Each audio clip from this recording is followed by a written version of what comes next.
Everybody.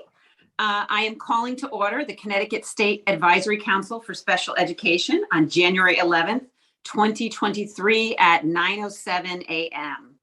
My name is Susan Yankee, and I am the council chair as well as a parent member. During this meeting, we will be referring to the Connecticut State Advisory Council for Special Education as SAC and the Connecticut State Department of Education as CSDE throughout the meeting. If members bring up an acronym during the meeting, if you could take just a second to explain it for the people that are watching in the recording, we would really appreciate it. Okay, let's begin with the first agenda item, introductions and roles.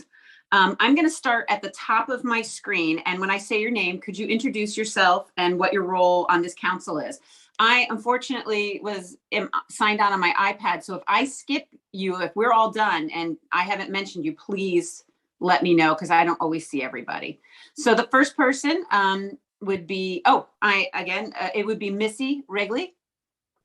Good morning, everybody. Missy Wrigley, and I am a parent, a member as a parent of a young man with disabilities. Wonderful. Nancy? Good morning, Nancy DiCrescenzo, Judicial Branch, Juvenile Residential Services, JRS. Wonderful. Jennifer? Hi, Jennifer Lucier, and I'm a parent of a student with a disability. Wonderful. Matt? Matt Faulkner? Matt Faulkner is just our support staff. So he usually good. Thanks, guys. You got it. No problem. No problem. He'll stay quiet over there, but he'll be there when we need him for tech on the streaming. Thank you. Matt, that's right. I should know this by now. Okay, Jeffrey. Mr. Spar with his maybe internet, or I think he's taking off of mute. Let's take him off mute. Yeah, it might be harder to navigate on a cell phone. Hi. Yeah, thank you, guys. Yeah, Jeffrey Spar. I'm a member of the SAC as a parent member. I'm also the chairman of the legislative committee, and I'm a new. Brian. Good morning, everyone. Brian Klimkowitz. I'm the Special Education Division Director at the State Department of Education and liaison for the Advisory Council. Great. Tom. I'm a student rep, and I'm student at Foreign High School. Wonderful. Mr. Kosker.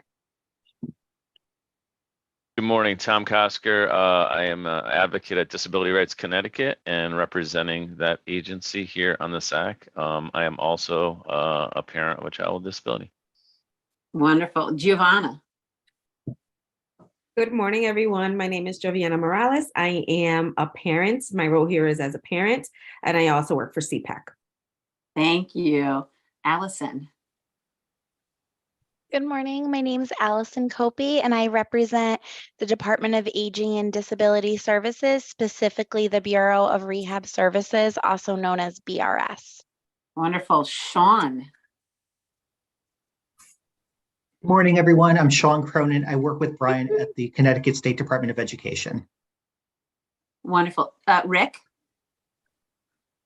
Morning, everyone. My name is Rick Rayusi. I represent public school teachers in Connecticut. Great. Kevin, welcome. I'm Kevin Keating, and I am the rep from the Connecticut Council of Administrators of Special Education, also known as CONCASE. Thank you. Anna.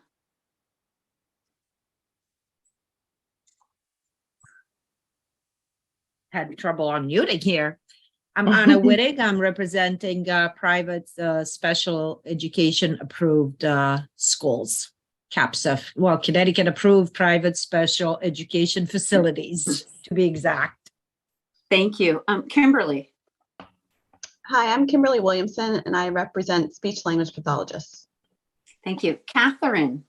Good morning. I'm Catherine Sum, and I represent the Department of Aging and Disability Services, and specifically the Bureau of Education Services for the Blind, also known as BESB.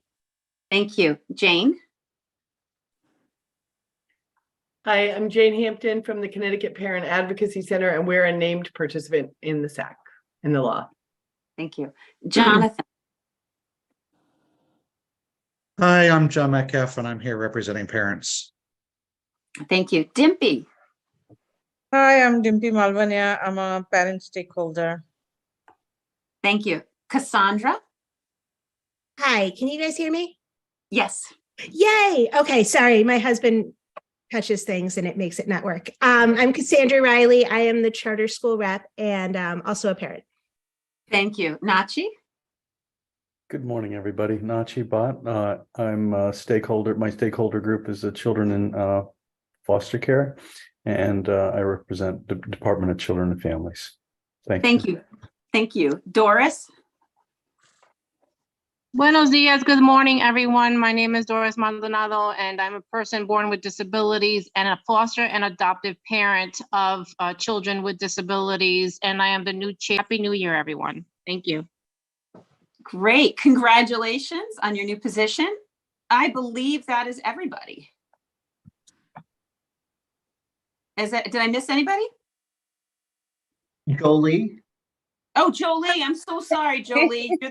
You're the top boss of all. Do not worry about it. I think everybody knows me by now. I am Jolie Medina, assistant to the SAC and assistant to the Director of Special Education, Mr. Brian Klimkowitz. Welcome, SAC team. Whatever you need, email me. I'm here. Thank you so much. And it's my understanding we don't have anybody on for, oh wait, I'm jumping to public comment, sorry. So first I have to tell the council's purpose and function. So under the authority of the Connecticut General Statutes, the Connecticut State Department of Education maintains an advisory council for the purpose of providing policy guidance with respect to special education and related services for children and youth with disabilities ages 3 years to 21 years in the state. More detailed information is on the Connecticut State Department of Education website. Now, public comment, Jolie, is there anybody? Not yet. Okay, well then we will move on to old business. Okay, so today we do not have the minutes ready yet, so from our last meeting, so I need to propose an agenda change and that we move the approval of the minutes from the November 30th, 2022 meeting to our next full SAC meeting. I was wondering if someone could make a motion. I'll make a motion that we table it to the next meeting. Thank you, Jennifer. And a second? Second. Thank you. Okay, so all in favor, okay, let's just say all in, anyone who's going to abstain from voting? Okay, all in favor?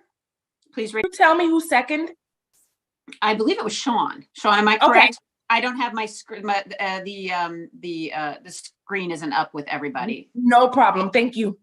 Okay, thank you. All right, so the proposed change to the agenda is approved.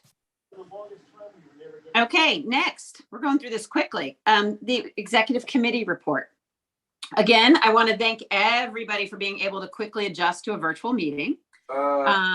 Thank you.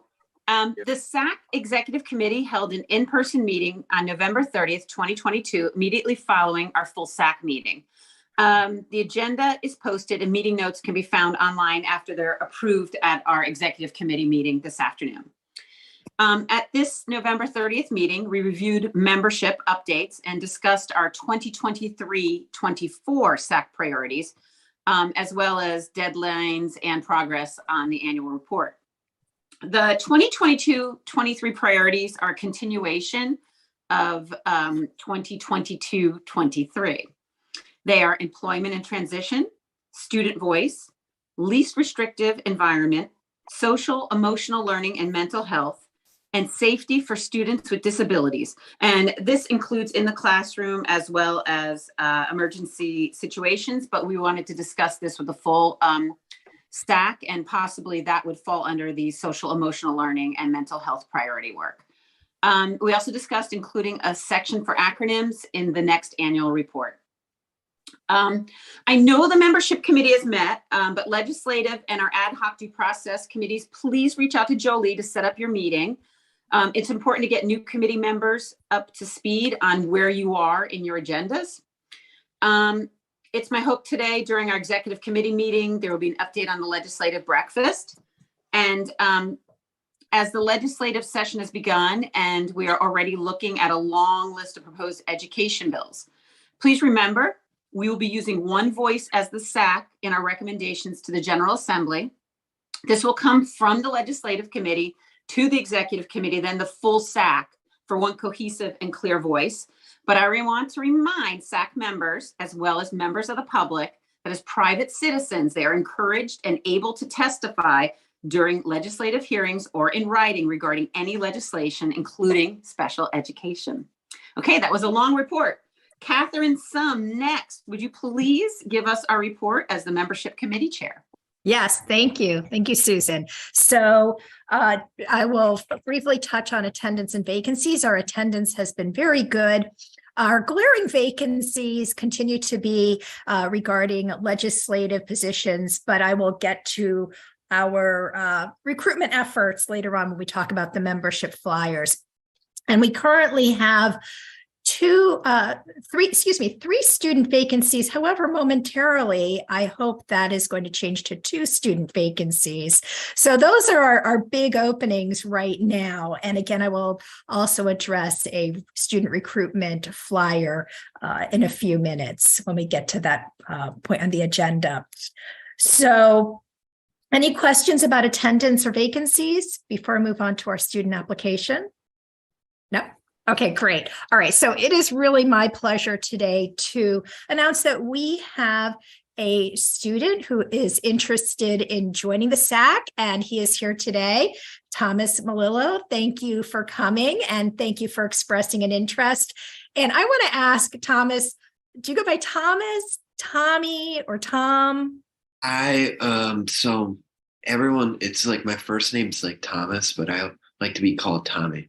Tommy, thank you. I'm going to make a note of that. Thank you, Tommy. So I would just like to highlight a few things on Tommy's application. He is a junior in Milford and is his class president. He is very involved in student government. He also volunteers at a local nursing home. And Tommy, I love how you included in your personal statement that you bring a lot of positive energy to that volunteer experience. That's fantastic. You have also participated in the Connecticut Youth Leadership Forum for students with disabilities. And you also have worked at a camp as a counselor with children who have special needs. And in addition, you also had a glowing letter of recommendation accompany your application from Eric Paradis, the instructional supervisor of special education in Milford. And he also highlighted your involvement in student government and also highlighted that you are a very hardworking student. You have a challenging course load. You consistently seek to meet and exceed teacher expectations.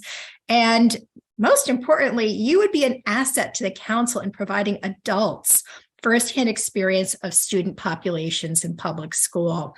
And we certainly appreciate the student voice on the SAC. So the membership committee met in December and was very impressed by your application. And I don't mean to put you on the spot, Tommy, but I'm wondering if there's anything you would like to add. Not at the moment. I've been doing very well with like school. Whenever I've had a chance, go up to the local nursing home, which I would like volunteer in. Yeah, definitely. And I do like hard work in school, and whenever I have a problem, I seek a teacher about it and get it resolved. That's great. Thank you. Thank you. And do any of the council members have any questions? No? Okay. Well, would someone like to make a motion to accept Tommy for membership? I'll make that motion. I'd love to. Oh, 3? Brian, I need help. How do I do 3? I'll second. That's fine. I saw And Jake's. who was my first? Was that Jake? I thought I saw heard Jake before I saw Jack. Jake's voice and hand go up first, but it was maybe a three-way tie, Jolie. Yeah, that's what I'm saying. All right, I'll figure this out. I love it. That's Tommy, great. that's how much you're wanted here. See that? You're good. You're good. Everyone's so excited. Tommy, that's a first for me. That's great. Oh, fantastic. All right. So I'm so glad. And all in favor, raise your hand. Aye. Great. Thank you. Tommy, welcome to the State Advisory Council for Special Education. I'm so happy that you are now a member of the council. I can't wait. I'm very excited. Thank you. You're welcome. Great. Okay. So then the third item under the membership committee report is membership flyers in plural. So I want to thank everyone on the membership committee for coming together at relatively short notice during the month of December to discuss a student recruitment flyer as well as a informational flyer for the state legislature. So we pretty much have a final draft of a student recruitment flyer. I think we just had a question about the formatting. As soon as the final draft is ready, the hope is to disseminate that flyer to all of you so that you can share it with students, parents, school districts, and anyone else who may be aware of a student who might be interested in joining the State Advisory Council for Special Education. It's a brief one-page flyer. We have bulleted points, highlighted information, as well as some links for additional on drafting a legislative informational flyer. And we hope to have a final draft ready soon regarding that information. Again, it will be a one-page piece of information that can be disseminated. Any questions about the flyers? No? All right. Well, thank you, Susan. That's my report. Wonderful. Thank you so much. Welcome, Tommy. And I also want to give a big welcome to Kevin Keating from Concase. Yes. We're so excited to have you join us. Welcome, Kevin. Sorry, I didn't mean to forget you. Thank you. Welcome, Kevin. We're happy to have you as a member of the SAC as well. You didn't forget him. Thank you so much. Also, next, Legislative Committee report, Mr. Jeffrey Spar. Hi. So we're getting ready for a new legislative session, and what I have done is there's an organization in Connecticut called SEEK-CT, which is kind of like a Connecticut COPA. COPA is the Council of Parents, Attorneys, and Advocates, or it could be advocates and attorneys. And this is an organization of parents and providers and attorneys and advocates in Connecticut that are protecting special education rights. Anyhow, I reached out to them and I said to them, Andy Feinstein, who's one of the board members, I asked, what are some of the legislative initiatives or some of the legislative things that you're tracking? And he sent that to me. And I'm going to forward that to the legislative committee, and I'm going to forward it to the executive committee to see what's there. I also reached out to the education subcommittee of the General Assembly, and I reached out to the chairs and a couple of people. We also have a representative from Norwalk who is on the education committee. I reached out to them, basically introducing myself to them, letting them know that we, being the SAC, is here and present, and we have an interest in this, and that we want to work with them, any initiatives that are there. And then I also asked Brian if he could hook me up with somebody, and Brian, as always, is great, and gave me the name of somebody who's a legislative liaison. And so that I'll be getting information from them, updates. And I also included Senator Bob Duff, who's from Norwalk, and he happens to be the Senate Majority Leader, in the email. And he and I know each other. His son and my son were great friends growing up, and he lives around the corner from me. So that's a nice little contact to have. And so I put myself on the radar to him, to let him know that I'm in the legislative committee. So where we at this point is just letting everybody know that we're here, and letting people know that we are going to be following legislative updates, and we're trying to get updates as to what's going on. And then I'll report back as things start to develop. Wonderful, thank you. Do you know when you're thinking about your first legislative meeting? No, I'm going to probably coordinate that with Brian and Jolie, and I wanted to find out when the session is. Also, thanks for reminding me, Jolie. If you could send me an updated roster of all those who are on the legislative committee, because I coordinate with Brian. We lost him, didn't we? Yeah, Or it did- looks like it sounds like we did. And I just making sure it wasn't me. yeah, I'm no, like, hello. I think just to finish Jeff's thought there, though, Susan will coordinate and start to schedule those meetings. It's still in the very early stages of the legislative session. So most of the proposals now are from individual legislators rather than committees. So what we've been doing as we've been getting updates from the state, copying Jeff, and then Jolie, Sean, and I will make sure that that gets out to the full committee of legislative committee. And then it probably makes sense to schedule a meeting a little bit closer to the end of this month or the beginning of February.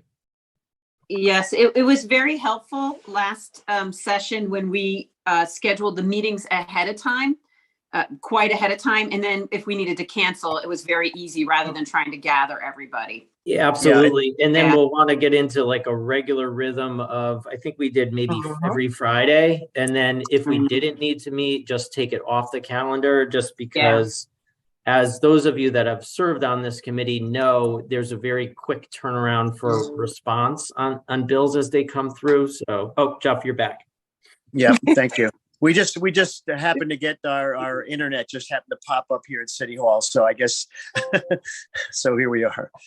Great. And in reference to committees, I believe we should send out that information again to Kevin and Tommy and make sure that they have an opportunity if they want to participate. So if you would like, Jolie, if you could get me emails, I can send out that information, and I can also send Jeffrey his updated legislative, the updated legislative. I'm going to make a note to myself right there, his committee. Thank you. Susan, can you include me in the email on the updated legislative? I couldn't access the link the last time. So we'll worry about that at another time. I just needed an updated list. Yeah, definitely. Okay. Thank you so much. Thank you. No problem. Thank you. We'll make this work. Okay, wonderful. New business. Wait a minute, Tom Coster has a question, it seems. Yes. Yeah. Oh, thank I'm sorry. you. I can't That's see. okay. That's okay. That's okay. You know me, I can speak up just fine on my own, but thank you.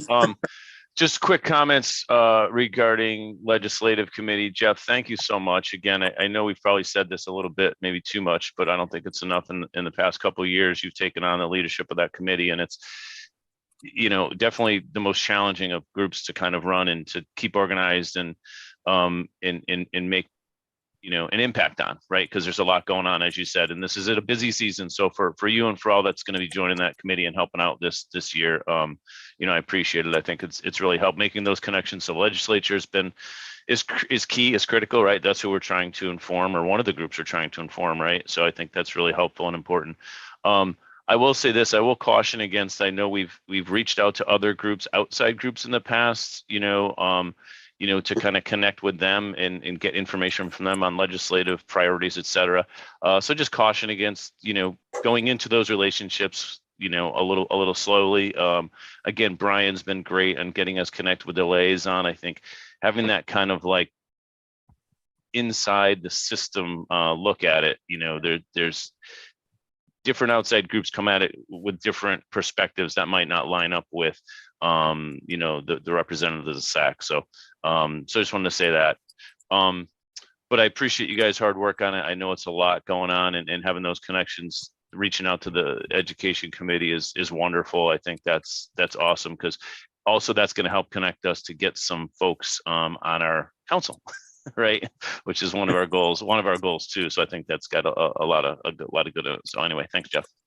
Well, no, if I can, no, I appreciate everything that you've said. And, when we hear from any outside group, whether it be SEEK, CT, or any group, We don't buy what they're saying, hook, line, and sinker. What we want to do is we want to know what they think might be on the radar. Then what we've done in the past is we bring this information back to the legislative committee to let everybody know, what do you think about this? And then we decide whether or not we want to speak, for, against, be silent, or whatever. But I truly appreciate all that you're saying. And everybody has a different perspective, and everybody has a different want or, ask. So we have to be mindful of that. So, yes. And what I would say is, Tom, I'm happy to hear from your group too. If you guys get wind of something, or CPAC, if anybody gets wind of, hey, this might be some kind of bill, because you know what, the more ears that we have on the railroad tracks and gets information about what's coming down the line, that's going to be a lot better for all of us.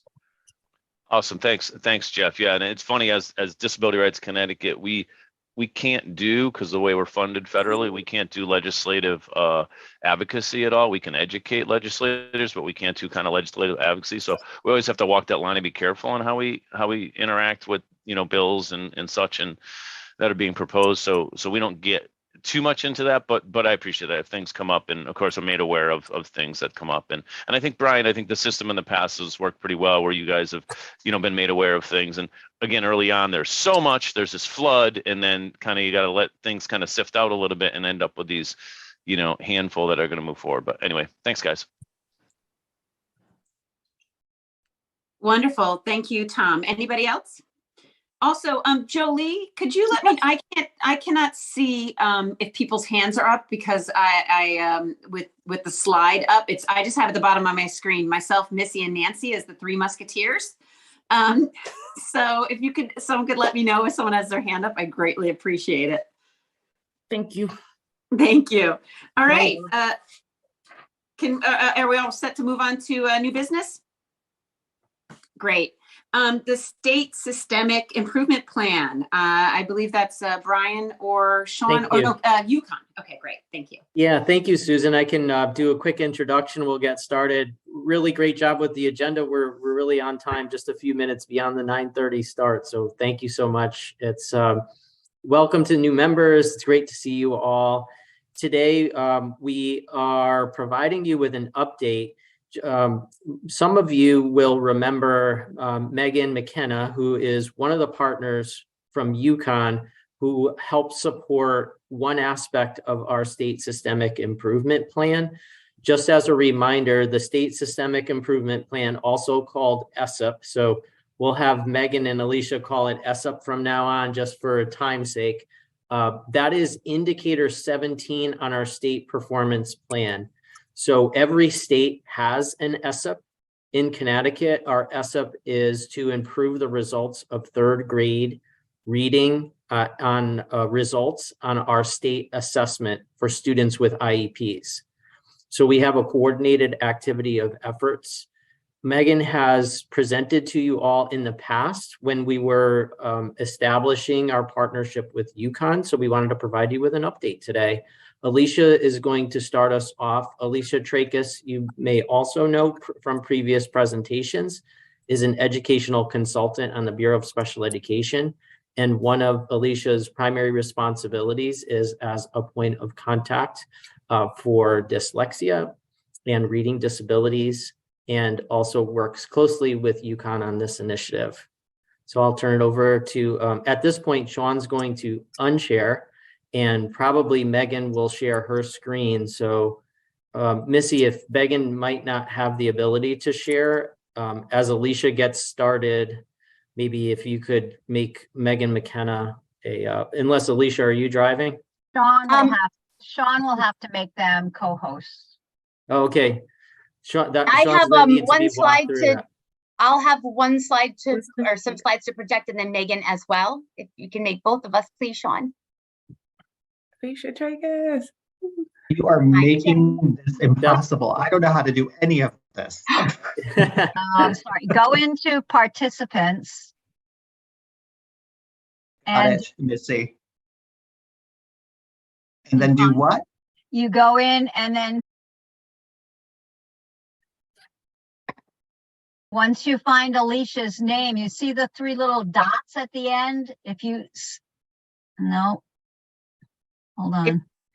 I tried, I can't do it because he's, no. Yep.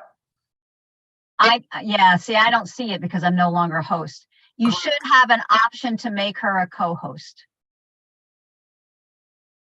I see invite and copy link when I hit participants. Is it possible for us just to click like the caret that's by the shared screen and then just indicate that anyone in the Zoom can share their screen? That might just help us. All of us who need to share have that ability. And then you don't have to do each person individually. Thanks for that suggestion, Megan.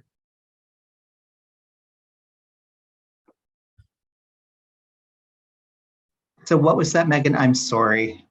That's okay. Each of the icons on the Zoom have like a caret next to them.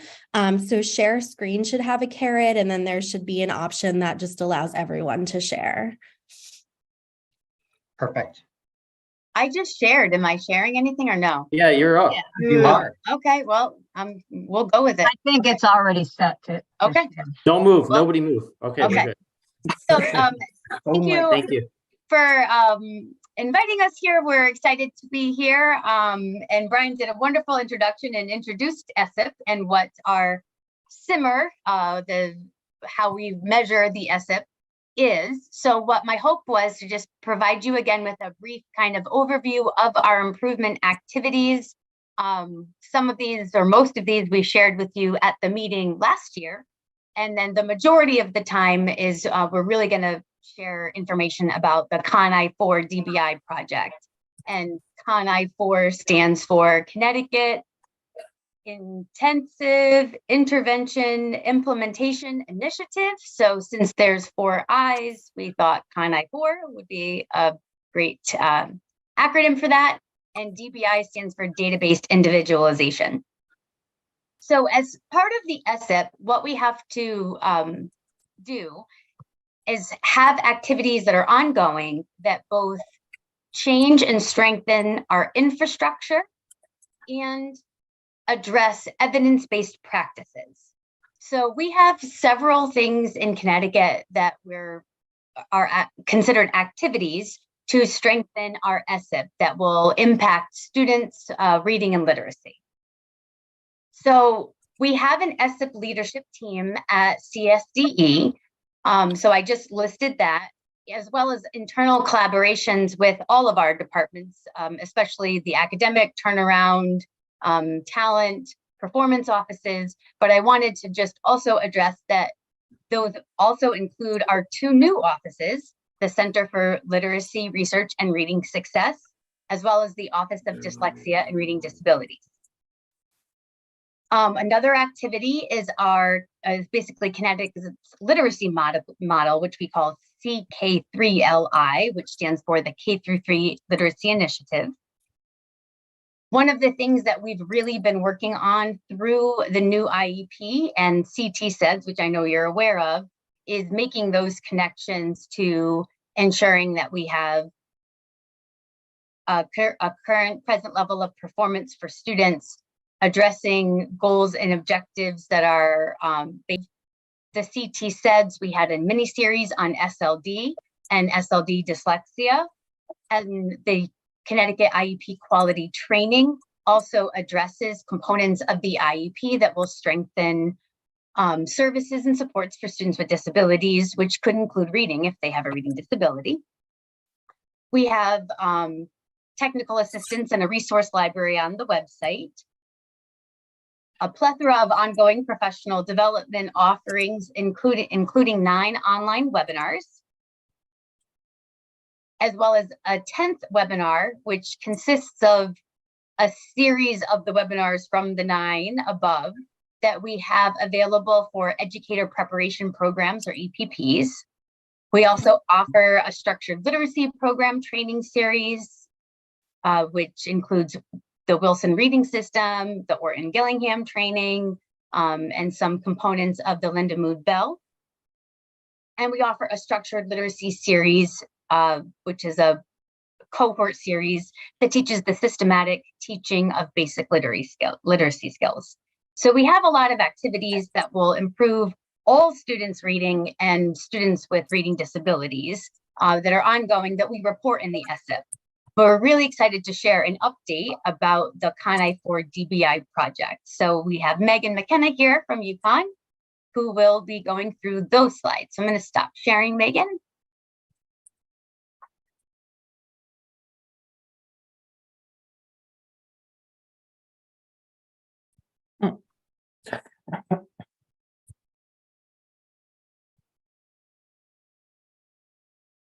Oh, you're on mute. Now I got to get my tray with the icons to show back up. Thank you all so much. I'm excited to be here with you this morning to provide an update, and so grateful for the partnership we have with the State Department of Education, and for the opportunity to collaborate with both Alicia and Brian. And also, I just want to acknowledge two of my colleagues that couldn't be with us today, but do a great deal for this project as well, Devin Kearns and Cheryl Lyon. And so Conifer, Alicia already gave you an overview of what this is and how it's really well aligned with SIP project. But the other group of individuals that I want to acknowledge are our amazing 4 districts that were part of our initial cohort. So we are working with schools in East Hartford, Newington, Southington, and Windham, and super grateful for their partnership and collaboration, and all working together to push our thinking to make this a really good initiative and to learn from everything that we're doing to improve. And we are recruiting for cohort 2. We actually have almost all of it done, which is really exciting. One of the districts yesterday is going to increase the number of schools that they have with us in cohort 2, which is great, but we're always happy to hear from interested districts. And the best email to reach us at is the con4@uconn.edu initiative at that email address as well. Just to review, this is probably the one slide that is a repeat from our time together last year. And data-based individualization, it is a specific way of implementing intensive intervention using a 5-step process that involves intervention, progress monitoring, and making adaptations. And it's based on evidence from a wide variety of studies that were developed at the University of Minnesota. And the individuals who participate in Con-I-4 are a district DBI leadership team. So we're working a lot with district leaders to ensure that the work we're doing is relevant and aligned with their strategic priorities so that we can ensure that this can be sustained and maintained long-term. We also have the school-based teams that are meeting together to do all of the intervention planning, and they participate in both our workshop trainings as well as our job embedded trainings. The interventionist, who's a part of the school DBI team and is the one who's delivering the intervention to the child on their caseload, and then our UConn team who gets to work with everyone. So when we're going to kind of go through each of the key activities that have occurred so far for cohort 1, and then we'll start beginning for cohort 2 in the next couple of months. So we first start with a readiness interview, and we do this readiness interview with any schools that indicate an interest in this initiative because we want to understand what current systems and structures they have in place.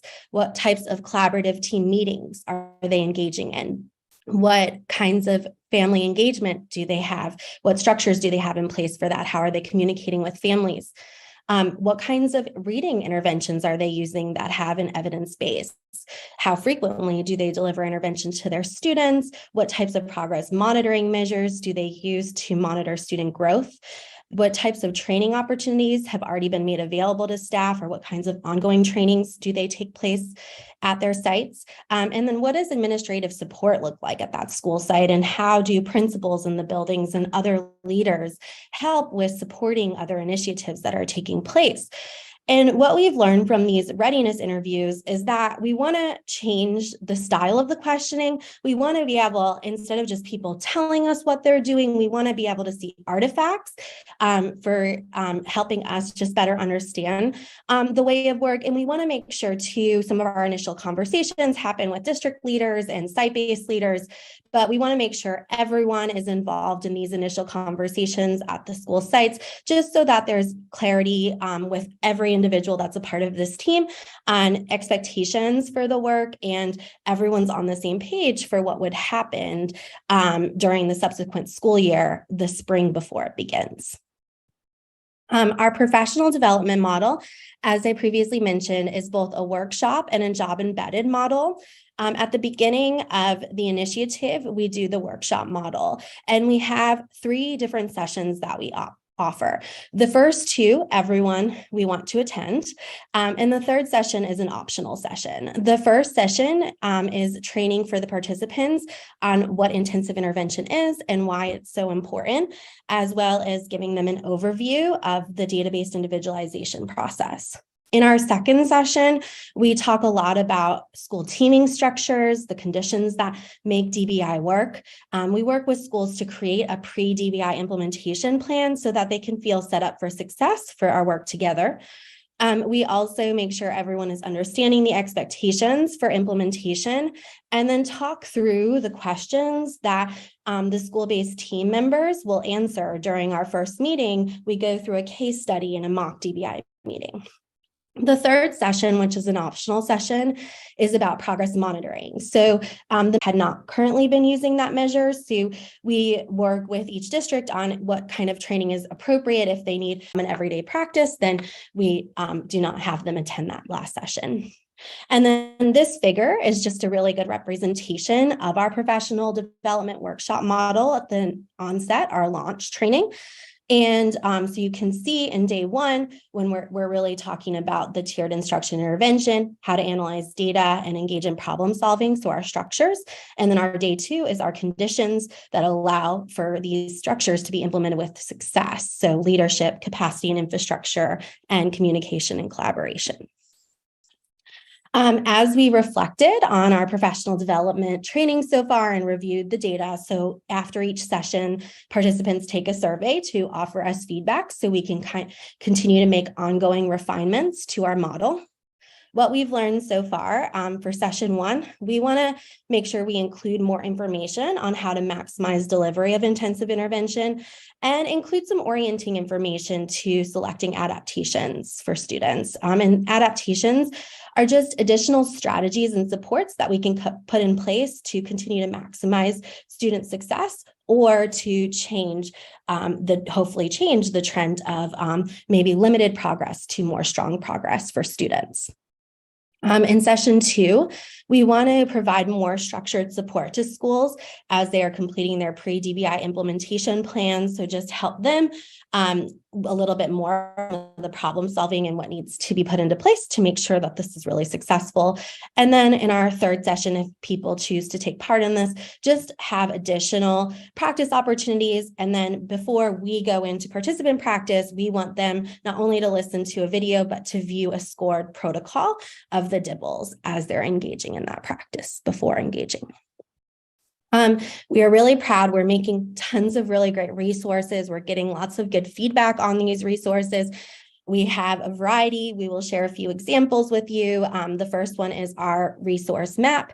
And this has, what types of open source interventions exist for different reading skills that are addressed throughout the intervention implementation in the event the interventionist doesn't have access to an intervention on their campus, or if they want to pull in additional lessons when making adaptations. This next sheet is an intervention selection tip sheet. So sometimes people will ask, well, we have multiple interventions on our campus that address the specific skill. What is the most appropriate one? So we really work to come up with some ideas and tips for how they might choose which intervention would be the most appropriate for the student or students within a group. We also have a Fidelity forum that's being used to help us, be able to have discussions about the amount of intervention the child is receiving, what components are being implemented during sessions with the students, and then allowing interventionists to engage in self-reflection of really good instructional principles and how these are being implemented in their sessions. So when we engage in our first meeting, we have a series of questions that we go over. We first review baseline data that the members of the school team have collected for the individual student. We also learn more about the student, their demographics, and their strengths. We talk about appropriate progress monitoring measures. So what DIBELS measure is going to be most appropriate for the child. And then we also want to make sure that that's matched to their current instructional level, because we need to make sure that we're using an instructional level measure instead of a grade level measure so that we can truly see the progress that the child is making. We also select a secondary prevention program, or we also call this an evidence-based intervention. And we talk about why that intervention is the best fit for this specific student. And then we talk about next steps to prepare us for the subsequent meeting. So what additional data sources need to be brought to the next meeting, because we can also, in addition to looking at DIBELS, look at work samples or other assessments that are collected at the school site. And then we also ask each interventionist if there's additional training they might need to help them feel successful throughout implementation. So in our first meeting, when we met with each of the schools, we identified 15 students who would benefit from DBI. 47% of these students have a primary exceptionality of specific learning disability, and 80% of the students are in grades 1 through 3. The different interventions that the 13 educators are delivering include Wilson, Spire, Foundations, Rewards, the Early Intervention and Reading Program, or West Virginia Phonics. The DIBELS 8 measures that have been selected to be used most often to monitor progress are nonsense word fluency and oral reading fluency.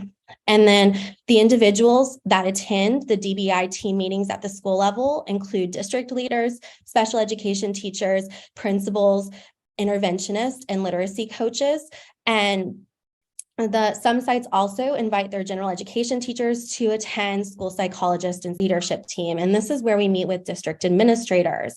And the first initial meeting was to confirm how our project was aligned to their district objectives. We want to also, every time we're meeting with district leaders, get feedback on the school-based meeting in order to continue to refine that model.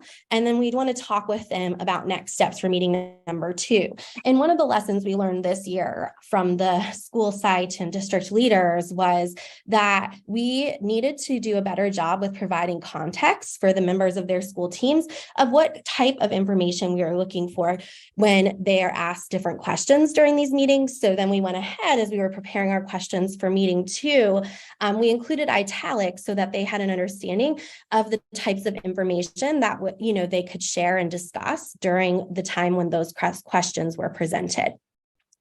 The next thing we also do in between each meeting is a check-in with each of the interventionists. We want to make sure we're talking with them about how the implementation of the intervention is going. We want to hear about updates to the progress monitoring data and attendance data and any kind of data that's being taken programmatically, any mastery monitoring data that's collected. And then also just discuss how this aligns with the other tiers of instruction intervention that the child is receiving throughout the school day. So then after we do that series of meetings, we move into our review the updated progress monitoring data. And this is a time where we have several data points collected. So we decide, is this a point where a child's making limited progress, or is the child has a really strong response to this intervention? So as we're determining the response to the intervention, we then start asking why. We want to start generating hypotheses for why the response is limited. What do we need to do? What changes might we need to make? Or if the response is strong, how do we further accelerate the response for the student? And so we look across different categories, like the dosage, how much time, what does attendance look like for the student in the intervention? How well aligned is this intervention to their specific areas of need? How much opportunity is there for explicit instruction to be provided? So that goes back to those principles for high quality instruction that were on our Fidelity Forum, making sure that there isn't additional behavior supports that need to be put in place, and then also thinking about how these skills are being generalized. And so we go and we think through each of these topic areas, we generate a hypothesis, and then we discuss what adaptation or adaptations should be put in place for the student. And so we make updates to the DBI plan based on this. And then we also really think about alignment across all tiers of instructions because we want to make sure we're being thoughtful about the delivery of instruction to ensure it's meeting the child's needs and everything is really tight and well aligned. And then last, but definitely not least, we want to make sure that if someone's not in attendance and needs to know about the plan, that's communicated with them, as well as how all this information is going to be shared with the students' parents, guardians, and family members. Here is just another example of a supplemental material that would be used in this second meeting, where we really have given them some information on how to think about selecting and what do different kinds of adaptations look like in each of these specific areas. We also have created a computer system that allows for us to graph student data, and this data visualization is extremely helpful to the teams. This is a de-identified graph from our project, and we really use this to help us identify how a child is responding to intervention. And so when we met in our second meeting, we found that 60% of our students had a strong response to intervention after the initial 6 weeks, and 40% of students had a limited response. And some examples of adaptations that were selected were thinking about increasing the numbers of opportunities to respond. So instead of maybe asking students to go up to the board, giving them individual whiteboards at the table to allow for more practice opportunities, including warm-up activities, being really strategic about the word lists that were being used to generate opportunities for practicing in the program. After our team meeting, we moved back into that same cadence of having a leadership team meeting where we really asked the district and site-based leaders to reflect on what has happened in meeting 2. We want to also better understand processes that are in place at the district and site-based levels for providing job-embedded coaching and professional development to the educators. We really talk a lot about how are we evaluating if our DBI work is making a difference in their district. And then we also talk about and make sure everyone at the district and site-based leadership level feels prepared to go into our third meeting, the intervention. And then at this point about how they're doing with implementing some of the adaptations that were selected, gathering that updated data and continuing to talk about alignment and how that's becoming possible. So in our remainder of the year, we are moving into our meeting number 3 that's currently underway. We're meeting with the second out of the 4 districts. During those meetings, we again are always asking for updated demographic information. We're reviewing the tiered instructional and intervention plan for the students, the progress monitoring data, talking now in meeting 3 really about what adaptations are going really well and should continue based on the students' current response to intervention, and what ones do we maybe need to make adjustments to, start planning for what is next for them and what does DBI look like moving forward for them. And are there potentially other students that would make sense to begin including into this process? So it's very cyclical in nature moving forward into the subsequent meetings for this year. One other thing we're really hoping to get your feedback on, and I believe Alicia is going to drop in the chat and will definitely be part of the resources that are sent out to you after this meeting, is just an overview that we made for families.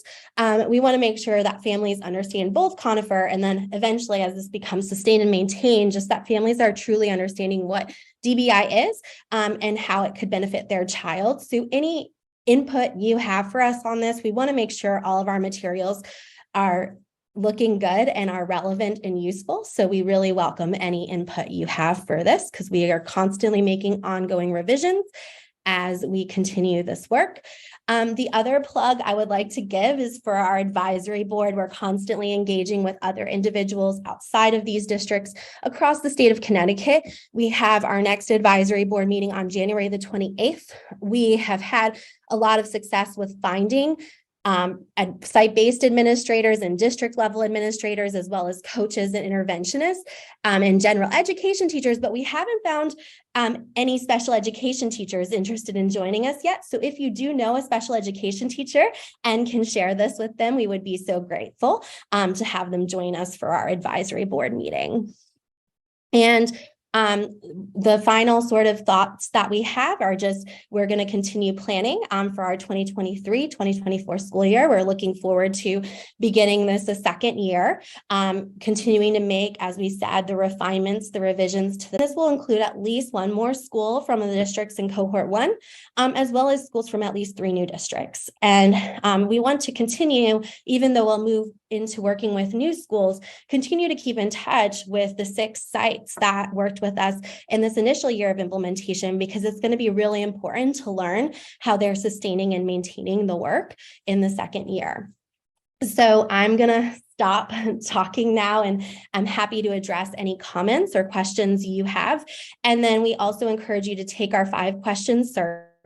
One of the questions on that survey is actually going to ask you to provide that feedback about the parent handout. And then some of the other questions will continue to help us use any input you have to continue to improve upon this work. So thank you so much for your time. And we'll drop the links to the survey in the chat as well, but I'll stop sharing so I can see everyone's faces again. I just dropped the family handout in there, as well as the link to thank you. Survey. You're welcome. Thank you. Wonderful. I have just a quick question. As a parent of a student who is deaf and hard of hearing, how are you adjusting your interventions for students who are deaf, hard of hearing? And do you have any DBI teams with teachers of the deaf? We haven't yet. We haven't had any schools that have had that individual on our team. I think the best thing about DBI, right, is it's really individualized. So we would, if we were working with a student who was deaf and hard of hearing, need to have the deaf and hard of hearing teacher play a substantial role on the team, as well as anyone at the district that had that area of expertise, so that they could be helping create a plan that is going to be the most meaningful for that individual child. So I think that applies to any child. I think that's the thing that is the most beneficial about this. I was talking with my colleague Devin about this. DBI is equity, because it is so laser focused on the individual student that we are sitting there and really diving into their specific data, their specific needs, and constantly making adjustments to our instruction until we find what is working really well for the child. That's really wonderful. And Brian, maybe you could jump in on this, because in 2019, we were both part of a legislative work group for deaf, hard of hearing, and deafblind students for monitoring and guidelines specific to reading literacy. For students that are deaf and hard of hearing and deafblind, because they actually read and spell, they approach it differently. I love that it looks like you're moving away from popcorn words and going to phonics based. Is that correct? Right. So Brian, yeah. There might already be some interventions and guidelines that have already been established that you might be able to take advantage of. Yeah, absolutely, Susan. So as Susan mentioned, there was a legislatively active task force that is actually still active that, like many other activities, was disrupted during the pandemic. But the work continues on as far as guidelines and guidance around assessment and interventions for students who are in the population of deaf and hard of hearing. So one of the exciting things, as Megan mentioned, is the individualization of this initiative and, the alignment. Alicia talked about the alignment early on, that we not only make sure as a state that this is not sort of one-off or another thing to put on the district's shoulders, and then the UConn team ensures that the district leadership it has the support and alignment that is needed for those teachers and interventionists. So again, this is very small scale. This year we started out as a pilot with the number of districts and students that Megan went over.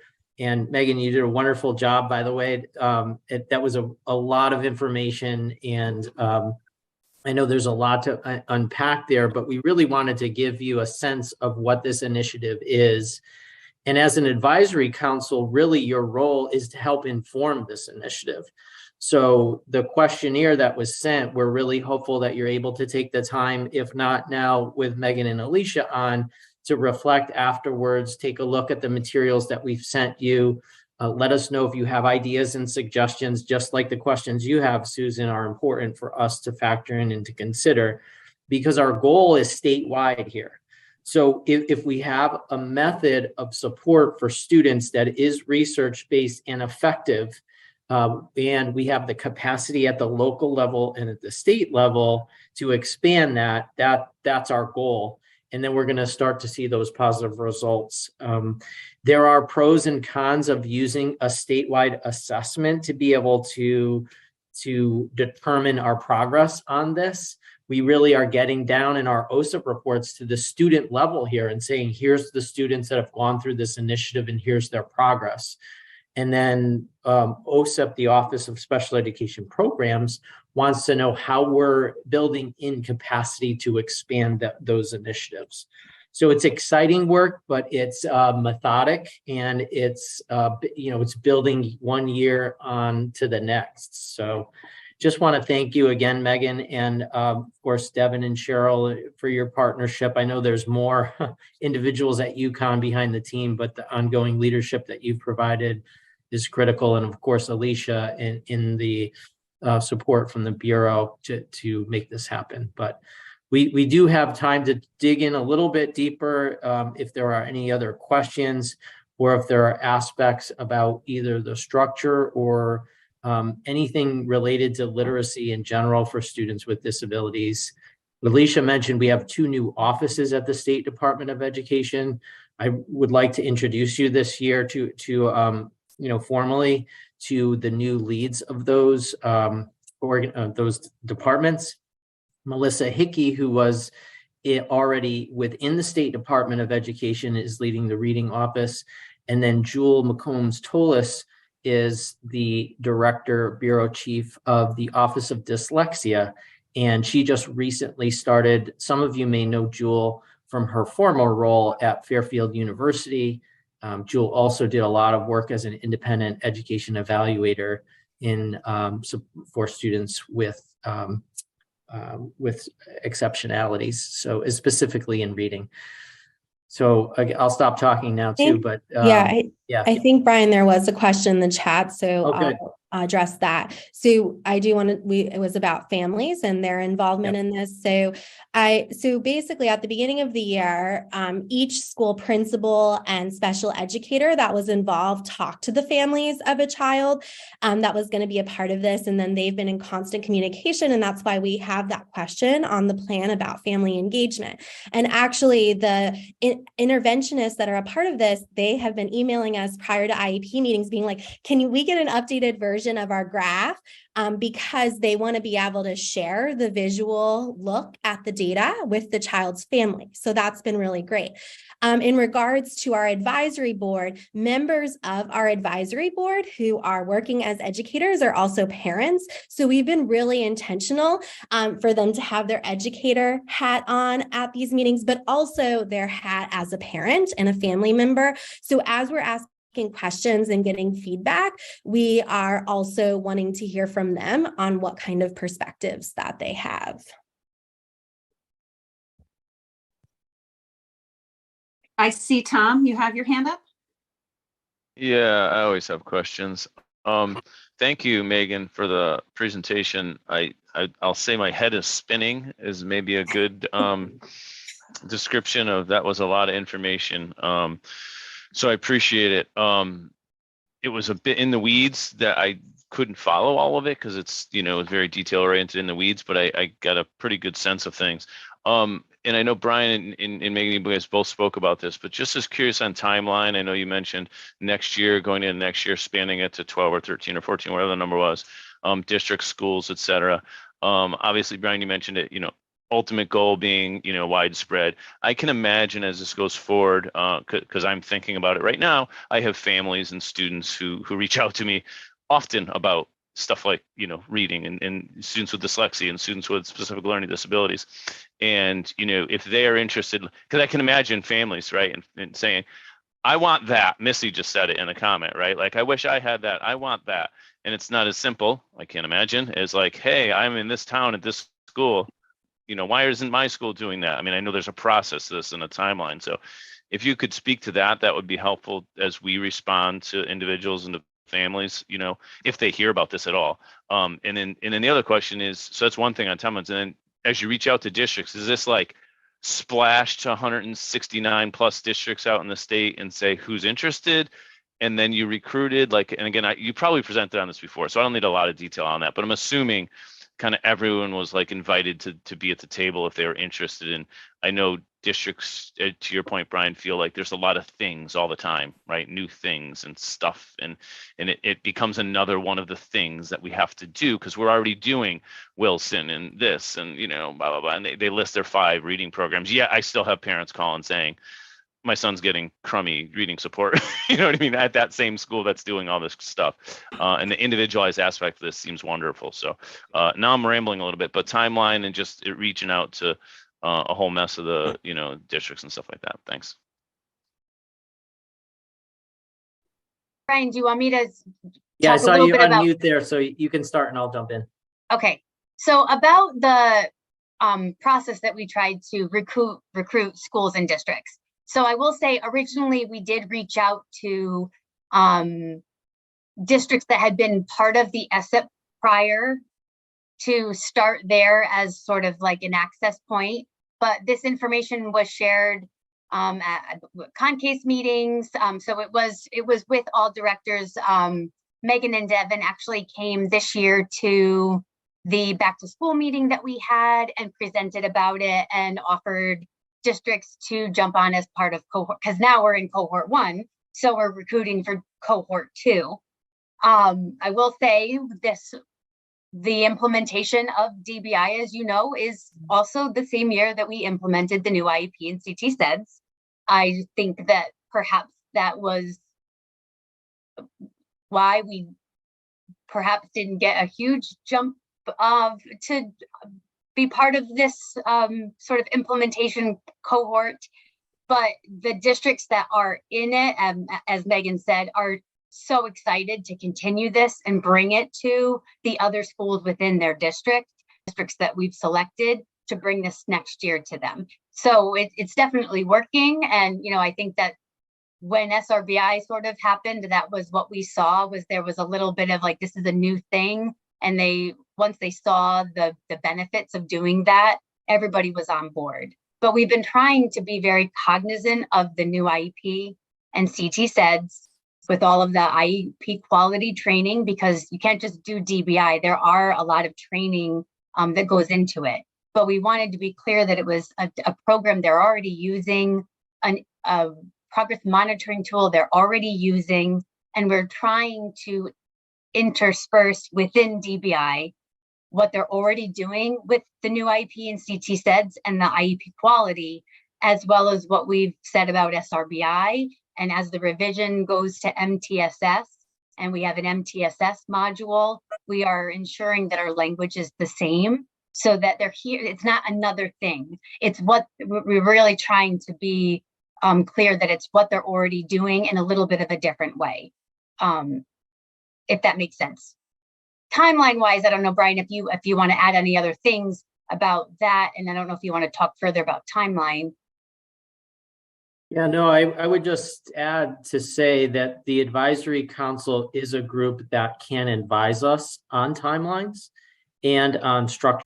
Every state doesn't choose reading. So a while back when this started, Connecticut made a commitment to reading, and then it's very specific. It's 3rd grade reading results for students with disabilities. And so Connecticut as a whole has gone through, you know, we're going to go big and beyond and say every student in every district, and then you have sort of a touch point that's very high level. This is very much the opposite. This is a very detailed student-driven initiative. So you have to make a choice. All of the other things that Alicia mentioned address the statewide approach, and this is a very focused. And then once you have that success, you can then replicate across. So it's not perfect, and it's continuously adjusted. We had during a pandemic and during a statewide special education data system launch. So there's a lot on districts' plates. So some districts don't pick up the phone and say, everyone's excited about this and wants to learn more about it and wants to adjust their practices to align with it. And so that's why we're being strategic in how we get this momentum going, if you will, over the course of the next couple of years. We have a 6-year plan with this. Last year was the first year. We have a multiple year partnership with UConn, but that can be adjusted and tweaked. And so we meet on an annual basis. So the advisory council, in that survey and in your input can help inform our structures moving forward. And the next thing that we're going to present to you on this are a little bit more data oriented, just to let you know where we are as a state with third grade reading results and so forth. That'll be a little bit of a shorter presentation. But again, we wanted to take the time today to show you the structure that we have as the foundation moving forward.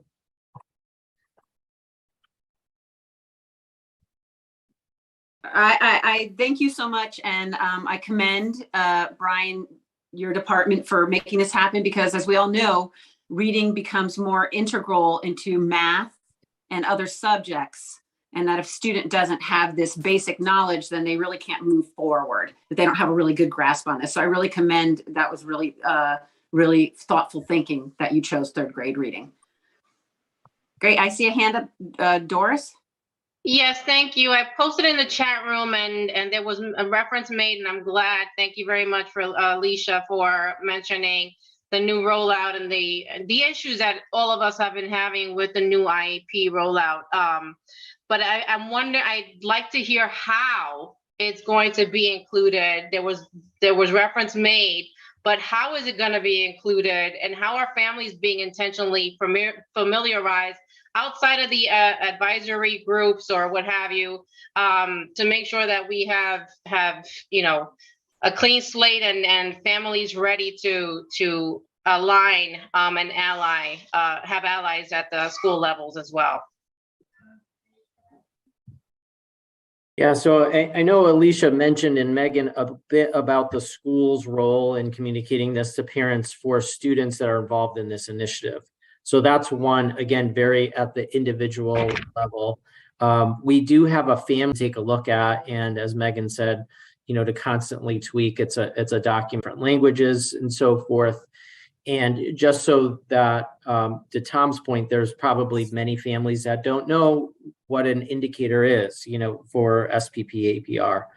So at the state level, we have a process, a stakeholder process, where we're communicating the big picture of our indicators, which I'm going to jump into a little bit later. The integration with the IEP process, we've trained and shared around IEP quality training. So they know and are aware and are using the same language and resources to support the teams that those schools have received. So that's one direct activity that we've taken, is to ensure that Megan's team has access to IEP quality training and the modules that are associated with writing meaningful goals and objectives. A lot of what you heard Megan talk about today is around progress monitoring. So that's another benefit of the new system, is the capabilities and the abilities of IEP teams to monitor that progress, not talking about progress reporting, but just monitoring that progress of the student and then making adjustments instead of waiting until, the end of the IEP period and looking back. It's that ongoing, whether it be monthly or quarterly or every 2 weeks or even weekly in some instances, of collecting that data. So that's where I see the biggest connection of the reading intervention with the goals and objectives in an IEP. And so there's not an easy answer, Doris, to family integration and knowledge and information sharing, but we rely heavily on the school-based teams to inform parents, especially at the student level, But we're always, again, open to suggestions at the statewide level.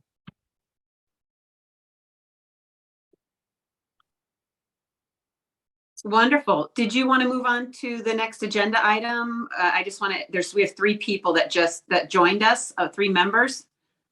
I was wondering if, Excellent. Great. Thank you so much. Thank you for your presentation. We greatly appreciate it, and we look forward to hearing more from you. Thank you so much. And I think Brian will share the presentations as well. So they'll be going to him and he can share with the SAC committee. Thank you for having us here. Thank you so much, and thank you for all your work. You're welcome. Have a great day. Thank you. If we could quickly, 3 members have joined us, Jake, Lori, and Brian. If you could just take a second and introduce yourselves and your role on the SAC, and then we'll move to the annual report summary. Jake, you want to start us off? Certainly. Thank you, Susan. Hello, everybody. Hi, Jake. I'm a student representative. I joined, I think it was last year. Oh, now. Thanks, Jake. Thank you. Good to see you, Lori? Jake. Happy New Year. Oh yeah, love the presence behind you, Jake. Thank you. Lori? I do too. Happy New Year, everyone. Sorry I was a few minutes late. I had difficulty with the link. I'm Lori Fortuna, and I am a parent representative. Thank you very Thanks, much. Brian? Good morning, everybody. Brian Smith, Assistant Regional Director for the Department of Developmental Services. Good morning and Happy New Year. Happy New Year to you. I guess, Brian, will be moving to your annual report summary. Yeah, so again, we're doing really great with the agenda as far as timing. We do have a break coming up before roundtable that was scheduled for 10:30. So what I did want to mention is that the executive committee has been working diligently on the annual report. We are getting very close to the finalization of that report. There are a handful of sections that I just wanted to run through with you all just to kind of reference and reset everyone. The first section of the report is a message from Susan, the chairperson. So that's how the annual report leads off. That's followed by an executive summary, which is a brief, we talk about the functions of the council and the purpose and so forth. Part of what we talked about and Jeff talked a little bit about is informing the legislature and making sure they're informed and knowledgeable. And so that's part of the role of this advisory council as well. So we want to make sure they know who you are, what the purpose is. We have a summary of the leadership team in place, and then a membership update, which Catherine, you've done an amazing job, Jeff, as far as the legislative committee, and Susan, and previously Tammy for the executive committee. So we talk about the great work that's happened over the last year within those committees, list all the dates of our meetings, reference our website. And so the first half of the report is really around awareness and making sure folks know the work that you do and are engaged in on a yearly basis. The next part is very important in determining the unmet needs of the students with disabilities across the state.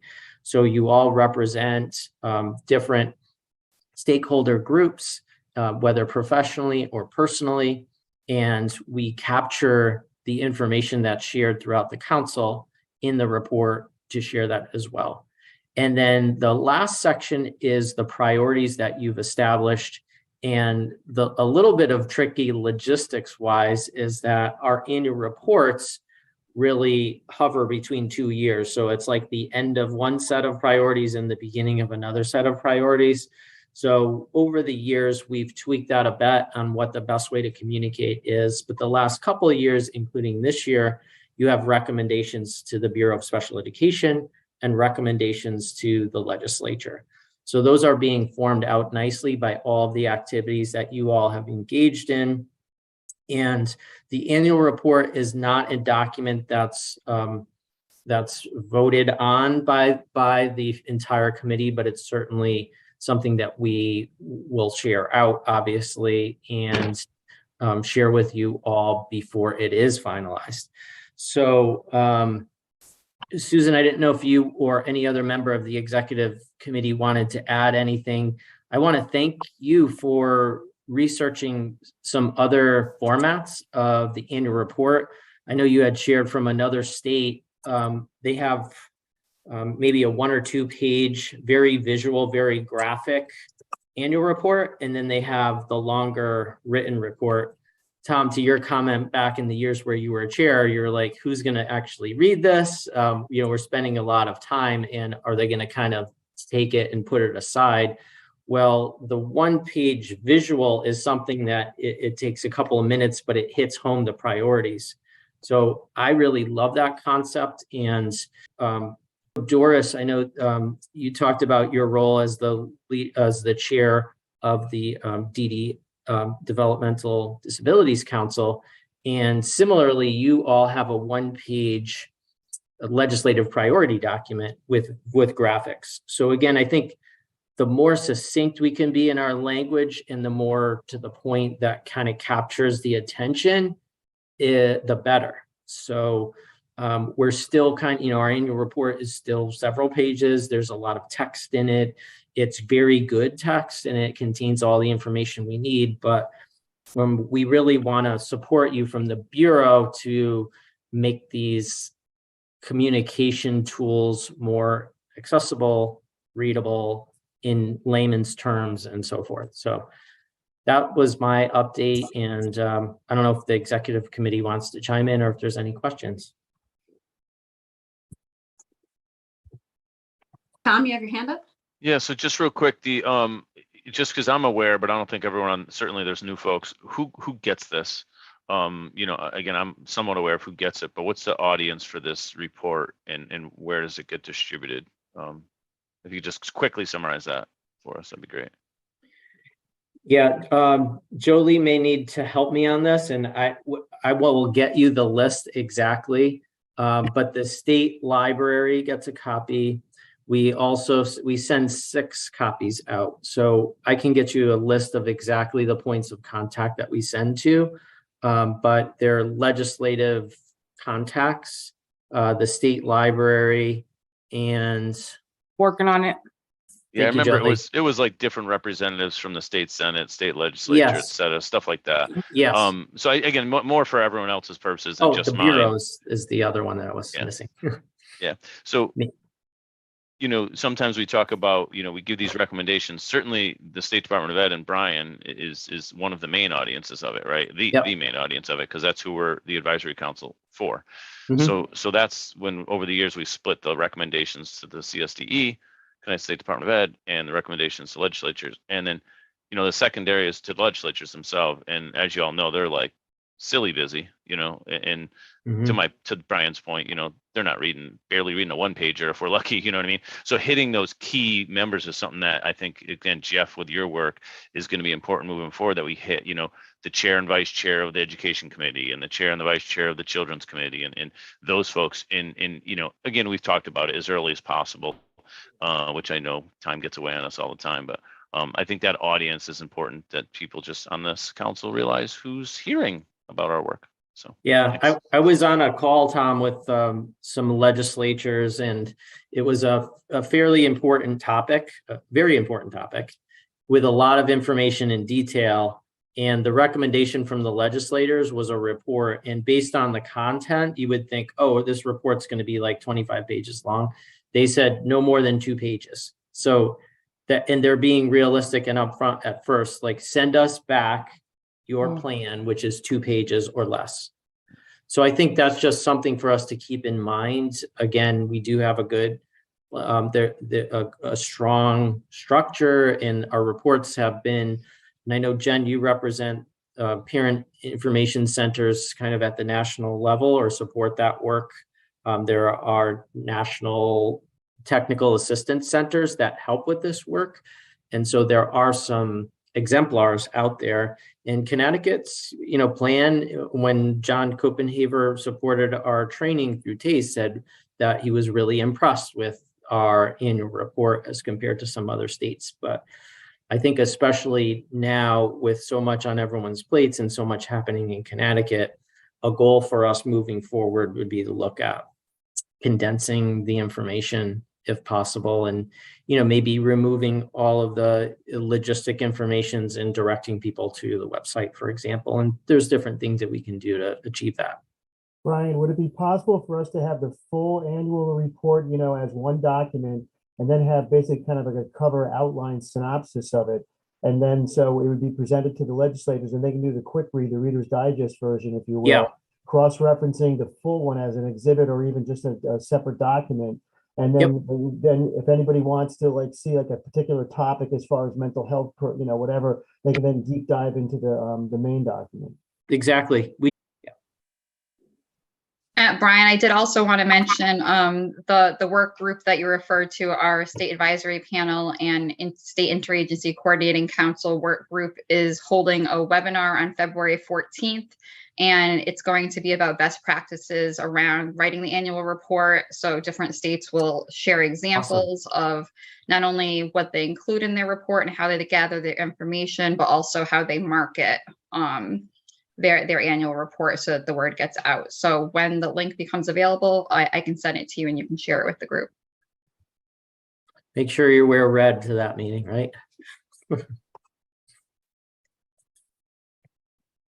All right. Hey, at least I'll have a date. No, I'm kidding. A date. Happy Valentine's Day. Yeah, Here's how you write an annual report. So are we ready to take a break? Yes. Great. Sounds So what good. we at? It's 10:36. So would that mean we come back at 10:56 or 46? 56. It's all up to you. Yeah, I'm it's doing math. whether Do you you need guys a 15-minute or 15. it's up to you. Does 15 sound 15. good to everybody? Yeah. Okay, so what is that? So what does Someone do that bring us to? Who's good in math? 10:50, like 10:51. Okay. I'll see Thanks, everybody Joey. at 10:51. If you want, just turn off your camera and mute yourself, and we'll see you at 10:51. Thank you. Yep. Yeah. Are you switching off now or? I'll switch off right after. I think I don't need to leave for another 20 minutes or so. Okay. All right. Okay. that So good? I'll just make sure that you're first. Thank you. Yeah. Because I was just going to do it by raise your hand because not everybody likes to speak at roundtable, but Oh, well, I'll raise my hand. yeah, you better. Okay.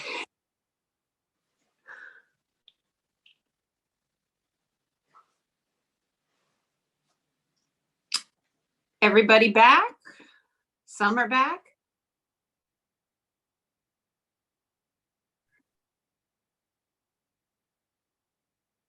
Let's see. Susan, for roundtable, we'll keep the PowerPoint off the screen just so folks can see one another. And Wonderful. then once the bureau report is, it's time for that, we'll plug it back in. Okay, wonderful. Great. All right, I would love to start this meeting because I think we're a few minutes behind if I'm correct. Oh no, we're ahead. We're 6 minutes ahead. We're doing good. We're doing good. Woo. Okay. We could always save time during the director support too. You just tell me to be quiet. No, I'll never do that. You Okay. just gave us permission to tell you to be quiet. That's Yes. Whoa, Yeah. okay. Just so I don't talk, I can be, I could be long-winded, Tom. All right, right back at you. Tell me. Yeah. No, you You guys get are not. excited about these topics, you know what I mean? That's really sweet. Okay, I would love, because we're now at 10:53, I would love to call to order our meeting and start off with our roundtable. I'm trying to see, it looks like we're just missing a few, but that's good. Okay, great. So Anna, would you like to start us off with roundtable? I would love, so first, anybody, would you raise your hand to share if you have any updates from your stakeholders, any positive aspects of student programming, and this includes unmet needs, or roadblocks you feel you're facing, and feel free to pass as well. You don't have to participate in the roundtable if you don't have anything to share today. So we're going to start with Anna. Hi, everyone. Again, I'm Anna Wittig. I represent, last time I passed on CT sets because everybody else spoke, and I'm just going to say that this is still a focus for us because we are what's called aggregate users, and because we have to kind of deal with different districts. Some of us have over 40 districts that we work with. And there are some challenges, there are some specificities, and Brian and State Ed and have been very, very good about addressing all the needs. So we are getting there. Staffing issues maintain to be of great concern, and we are working very, very hard to really what it comes down to is we're in competition with public schools as well, because we need teachers, we need paraprofessionals in a field. The industry needs more people, and we are getting very, very creative, but we're seeing the uptick a little bit. We're working very hard on some benefits, creating benefits for people to come into the field and creating pipelines to teaching positions. And we are seeing some success there. So we are able to address the needs of the kids that are, we are able to accept kids that are referred to us, because that was a big challenge. We were not able to accept students that really needed us. Still there. You know, Kevin is here representing Concase. He probably hears it, that privates are not accepting kids. We are trying, we're working on staffing. And what's even more positive is that we're noticing that our kids are coming back. They are coming back to their baseline, if not, and now we're going to be progressing nicely. So that's to end on a positive note.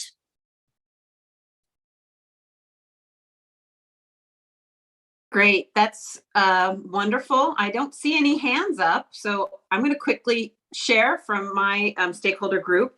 The American School for the Deaf is still looking for people to fill out the survey, the best way to spend the funds and to help the deaf, hard of hearing, and deafblind community. And I'm going to attempt to put a link to it in the chat. So if anyone has anything any needs that they think need to be met, but they can use these funds for our students, that would be greatly appreciated. Survey has to be filled out by Friday the 13th. So I'm going to pass it on. I know Doris, you have to leave. So do you want to go next? I don't have to leave, but if that's an indicator, I may have to leave. Oh, I'm sorry. No, that's fine. Someone put in the chat they had to sign off at 11, so I must have read the wrong name. Oh, you sent me. Oh, Dimpy. Yes. Sorry. Is Does Dimpy she ever have hand her up? hand raised? Dimpy, do you have your hand raised? I can't see. I don't see her. Okay, great. All right. Sorry, Doris. That's all. Not at all. Thank you. And thank you, everyone. I have two separate cases from my stakeholder groups, and I'd like to preface it by highlighting the specific sections in our statute which outline the charge of the council. I feel it a necessity for me to go back to why I'm doing it and what my charge is when I'm on these councils, especially during the new year. So Connecticut Department of Education as an advisory council, our purpose is to provide policy guidance and with respect to SPED and related services. But and members, as described in statute, are to serve. And I'm going to highlight just a couple of sections of that will lead into my two separate cases. We're supposed to advise the Department of Education of unmet needs in educating children with disabilities advise the Department of Education in developing and implementing policies related to the coordination of services for children with disabilities. We're supposed to assist the Department of Education in developing and reporting such data and evaluations as they may be conducted pursuant to the provisions of the Act, and receive information regarding the provisions of FAPE. Now, with that, yesterday, as Brian mentioned briefly, the Council on Developmental Disabilities, we're in statute. The Council on Developmental Disabilities, for our new members and for those who are not familiar with the council, we are not really a state council where we go follow along those guidelines. We're federally funded, and we fund organizations in the state. We don't apply for grants. We are a grantor.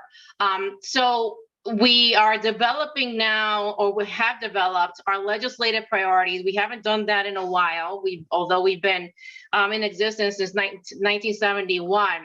But the one particular one that addresses special education is that, in addition to Speaker Ritter championing Bill 5001 regarding the intellectual disabilities, the council is also monitoring proposed bill and act concerning Connecticut's present and future housing needs, and that impacts our youth that are transitioning out as well. And then proposed bill 10, an act modernizing support services for vulnerable populations.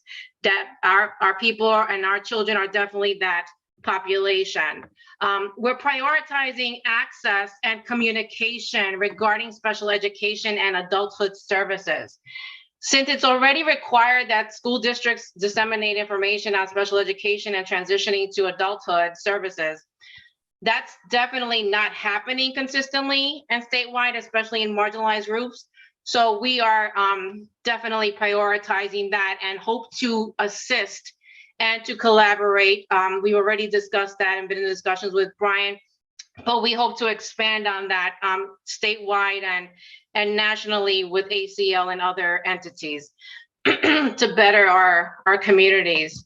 Now, according to state statute, it's also our charge to review periodically the laws, regulations, standards, and guidelines pertaining to special education and recommend any changes, and to participate with the State Board of Education in the development of any state plan for provision of special education. Now, I'm going to beat a dead horse, and pardon me for the expression, but this is, I've shared with us since the summer, the unnecessary challenges faced by my 5-year-old foster daughter. So although it's kind of personal, it's not, because this is systemic. As a foster parent and a guardian ad litem, I've seen this incessantly. She's in a new school system, and as she begins her academic career, she's already faced transgressions. This time, it's not an immediate school system inadequacy of diversity, equity, inclusion, and access, but the State Department of Education's dismissive behavior. The State Department of Education put my daughter's right to a free, appropriate education and academic future in harm's way by engaging in practices not authorized them and contrary to federal IDEA statute. She's under a 504 plan, as I've mentioned before. The surrogate parent's office and its representative not only overstepped and disregarded the notice sent to ask caregivers invited to attend 504 and PPTs, whereby we are afforded the right to invite someone to join us. The surrogate not only threatened to conclude my daughter's first PPT, first 504, if my friend Kevin Daly, and many of us know Kevin Daly, did not leave. She degraded my partner and I by stating that she was allowing us to be there merely as a courtesy on her part. And that is not what we do as a state, and that is not what we do as educators, and that is not on the invitation for any parent. Not only did the surrogate parent observe my daughter through a glass window because of COVID restrictions for a matter of minutes to assess her, but she consistently called her by another name verbally and when documenting. Marie is not a name that requires phonetic decoders, so it's not that difficult to get that name. With all that, she further directed staff as she commanded from her bedroom while on her bed to direct all the reporting and information directly to her, as well as forwarding all documentation to her, despite her teacher redirecting suggesting that she'd send us copies as well. If our kids were to attend a classroom from their bedside, they would be disciplined, and parents had been disrespected also and brought to the school's attention. I'm sorry, Doris, I'm gonna have to stop you just for a quick second. Is there any way you can take this really very serious concern that you have and kind of reframe it into a recommendation so it could change a pathway for a lot of children? Because what we handle is priority and recommendations. That's the issue. Well, it's a law. That's the problem, that it's a law Right. that she was not supposed to be involved. The surrogate parent's office was not supposed to be involved. My issue now, because I've gone to the Office of the Child Advocate, and they've also sent notices. This case is now closed, but no one from the surrogate office or the supervisor has contacted the school to inform them. The school is waiting on the surrogate office and parent for next steps. Right. So That's an issue. I feel like I really feel your passion and I love it and I applaud it. I mean, I really feel your passion. I personally don't know what your next steps would be, because this seems like a matter that like can't wait for an annual report to be like sent to people. But I don't know if anybody on our panel has a quick recommendation of who she could reach out to and connect her. But I really urge you also, Doris, to really think about what kind of recommendations or priorities, because sometimes it's good just to have them repeated and reiterated and looked at and put on paper. So this goes into. So the priority is to make sure that these surrogate parents and agencies maintain their lanes and are privy to the laws that oversee their charge. Okay, that's a great, okay. They should, and that's what the SAC is supposed to oversee as well and advise on. Okay, all right, so that's great. So when we get to which, priorities or things we get that discussion, if you could, put that in some sort of, like really great plain language, that would be so helpful. Brian, do you have any comments? And then we should move on to Cassandra, but thank you so much, Doris, for really caring. Thank you. Yeah, thank you very much. So we do, the office of our surrogate office is aware of the situation and has communicated about the situation. So we appreciate that. And Doris, if you could always reach out further. The school system has not been contacted, Brian. There was no follow through since October. Unfortunately, I really want to go dig deeper into this, and maybe there's some way we can do that at another time, because I understand I don't want to leave you hanging, because I understand what it feels like not to have responses. But unfortunately, yeah, what I would suggest on the issue so that you can be assured that it's being addressed and has been addressed. And also to provide clarification, because there's very important and distinct roles that surrogate parents play, that foster parents play, and that case workers and case managers from the Department of Children's and Families play as well within the process. We already had a discussion. The school has not been contacted by the surrogate parents office when they said they would follow up. Mm-hmm. Okay, so thank you, Doris. Thank you so much, Doris. I'm so terribly sorry because we're under time constraints. We need to move forward so we can get to priorities and recommendations. But thank you so much for sharing, Cassandra. Yeah. Hi, everyone. I will try to be quick. I'm the charter school rep. Couple things on my mind. The main thing I want to bring up, I know statewide there's shortages, particularly of related service providers. Where we see ourselves as charter schools and where we see our children and related to districts is the lack of staffing on a district level is having a really very negative impact on our children, because we're already assigned things like school psychologists and social workers and speech pathologists. I don't want to say as an afterthought, but obviously after district schools are staffed. So as an example, the school I work at right now, by the end of the month, we will not have a school psychologist, social worker, or speech pathologist assigned to our children. Resolving that in and of itself, I know, has been a post-pandemic challenge. What I'm really worried about is how districts are envisioning compensatory education. What's told to us whenever we say, hey, so-and-so, qualified for speech 3 months ago, they haven't received services, is, oh, let the parents know they'll be comp ed. But I don't have an understanding, and I doubt families have an understanding of what that will look like and how can we do it in a meaningful way for children, because obviously PID services could actually be detrimental to their overall progress in the name of compliance. So I would love, I'm sure this is not just charters, but statewide, to continue to just really think and have some thoughtful conversations on how, when we are addressing the staffing crisis and the fallout, how are we not checking boxes, but actually meeting the needs of kids? So that's my food for thought for all of you. That's it. That's really great food for thought. Thank you so much. I'm looking, I don't see anyone else. Anyone else have their hand up?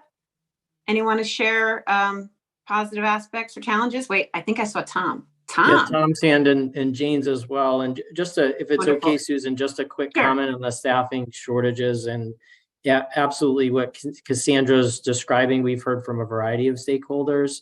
And so, the procedurally, there's a required approach on this, but in practicality, as you said, Cassandra, it's a very multifaceted sort of discussion that needs to happen within the planning and placement team process. The first and foremost is communication. So if there's a vacancy that's impacting an IEP, our recommendations first are to inform the parents and to inform the planning and placement team so that there's an awareness of. The second aspect of that comes with the documentation of the needs of the students that haven't been met. So those services to ensure that there's careful documentation of what the student should be receiving.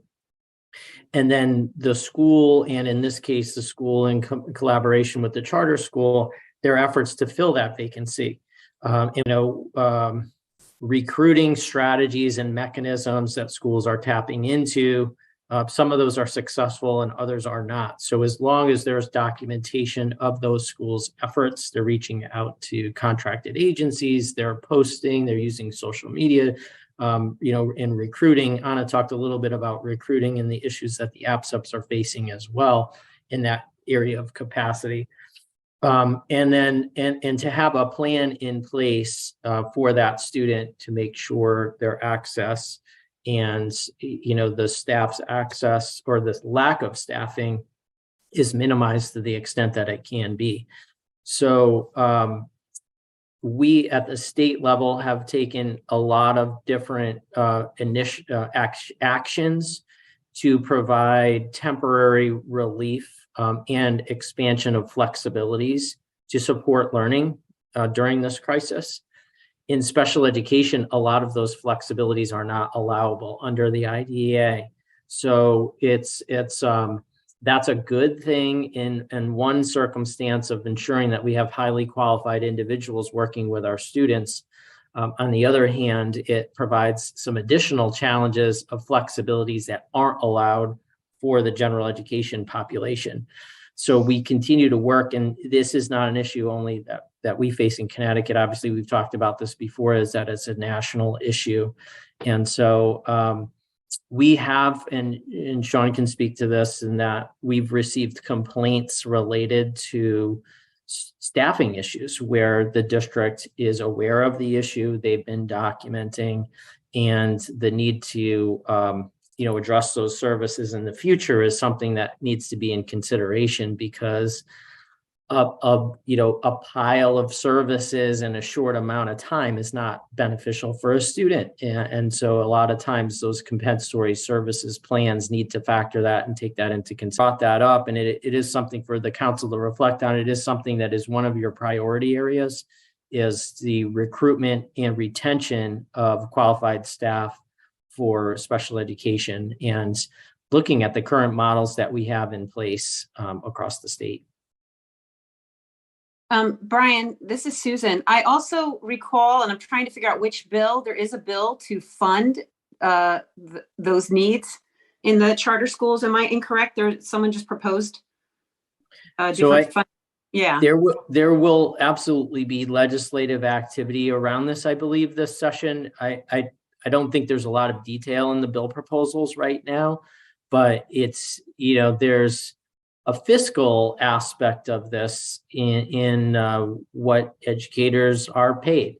Connecticut, comparatively, when you look at other states, is fairly, high. When you look at some of our southern states and Midwestern states, our educators are paid well, but within our state, we don't have equity across districts in what educators are paid. So you could make a higher salary in District A versus District B. And again, Anno spoke to this a little bit too. It's, we want to prevent teachers and related service providers from moving from one district to another. The additional federal funds helped in things like signing bonuses and being able to do some things short term. But all in all, we need to find ways to value the position, to support our young students. Our talent office has a program called Next Generation that really starts at the high school in supporting students for getting into the education field. We knew our educator preparation programs have, lower enrollment in the area of education and special education. And we know where the vacancies are. When we did our survey, the vacancies are in special ed and related and paraprofessionals disproportionately for general education openings. So I do think there will be some legislative action, but it's having additional funds, and Kevin can speak to this too, is not the answer, because it's the individuals that especially in those related service areas that's important as well. So we'll continue to watch that, Susan, the legislative activities around this. And you mentioned charter schools specifically too. And just for everyone's knowledge, when a student is in a charter school, we know the district's responsibility there and the charter schools for implementing the plan. They have a combined accountability to implement that IEP. So communication is critical in those situations and circumstances. But unfortunately, additional dollars alone doesn't resolve the crisis.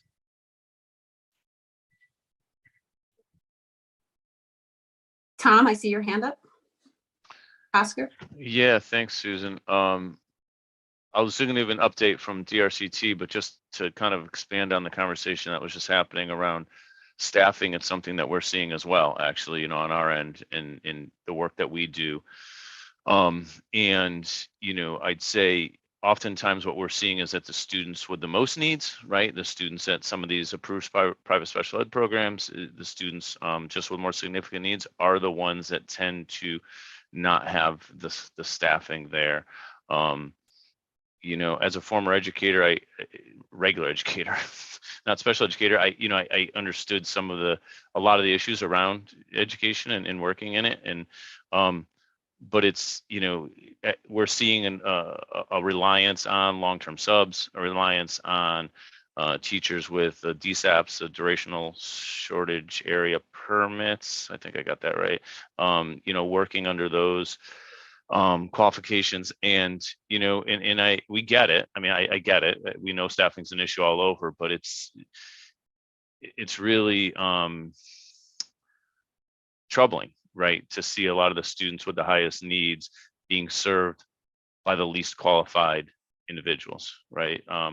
And often good people, but not we definitely, I will, I'll second and third that as an area of issue.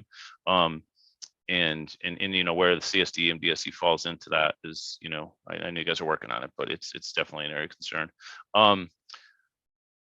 Let's see, on the lighter side, we continue to work at DRCT, Disability Rights Connecticut, on the transition kind of area. Okay, and it continues to be a focus of ours as students coming through the school system, transitioning to post-secondary transition, and transitioning into adult services, whether it be BRS or BSB, or whether it be DDS or DMIS, or whatever those adult services might look like. So we continue to work in that area, and kind of across the board.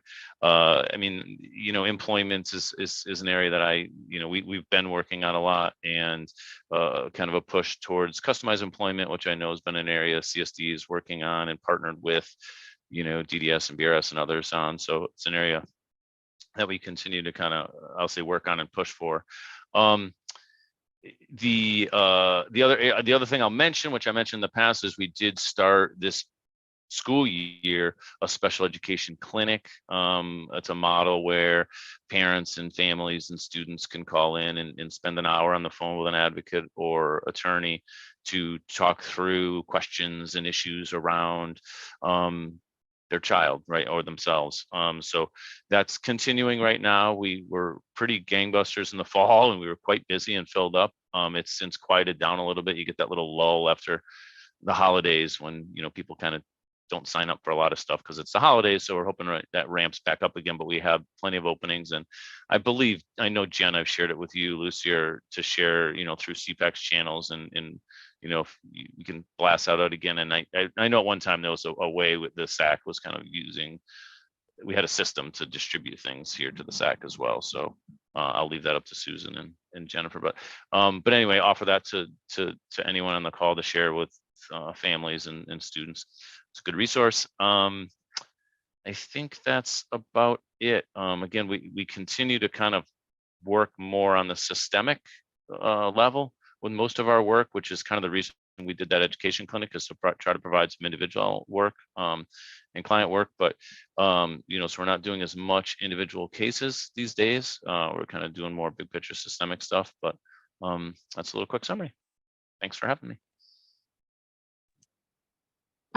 Thank you so much, Tom. How about Jane? You go next, and then Jeffrey. Thanks, Susan.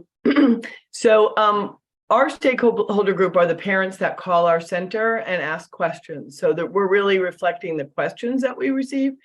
So some of the one area that I think our staff really wants to talk about is dyslexia. In the dyslexia world, there's a myriad of issues that are facing the families. They're asking questions that indicate that the team they're working with doesn't have a great understanding of what interventions and evaluations would look like to serve that student. So after all the work Connecticut's put in, we're surprised we haven't seen a decrease in that. There's still a lot of people that don't seem to understand what interventions and is research-based to serve the students.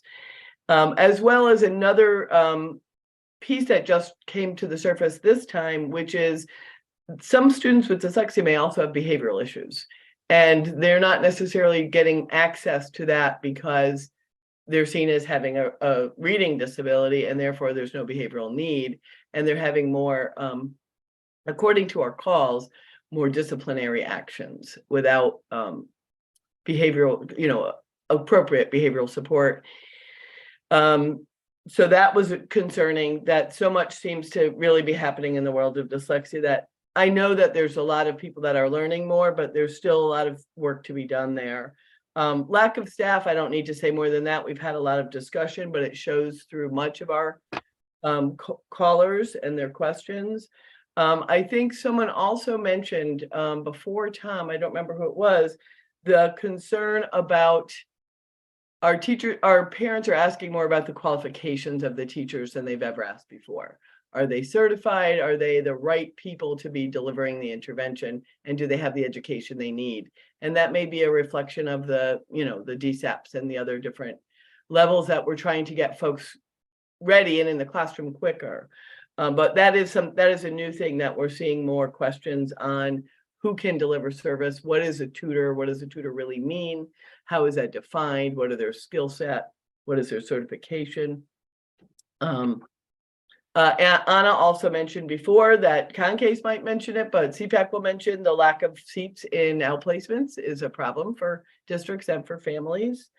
There's just what we all know is ongoing high level need of SEL needs in schools for both adults and kids. And those are still coming through loud and clear in our calls. Chronic absenteeism is actually showing up as an issue that I guess the way I would define the issue is that it doesn't sound like things are handled in the way the guidelines suggest they be handled. So for example, when kids are out for a certain period of time, there's supposed to be some referrals made, and those aren't necessarily happening. And I've got kids that are home and have been home and haven't been in school for most of a year who are getting progress reports that they're doing okay, and that they've had triennial evals when they haven't actually been present in school.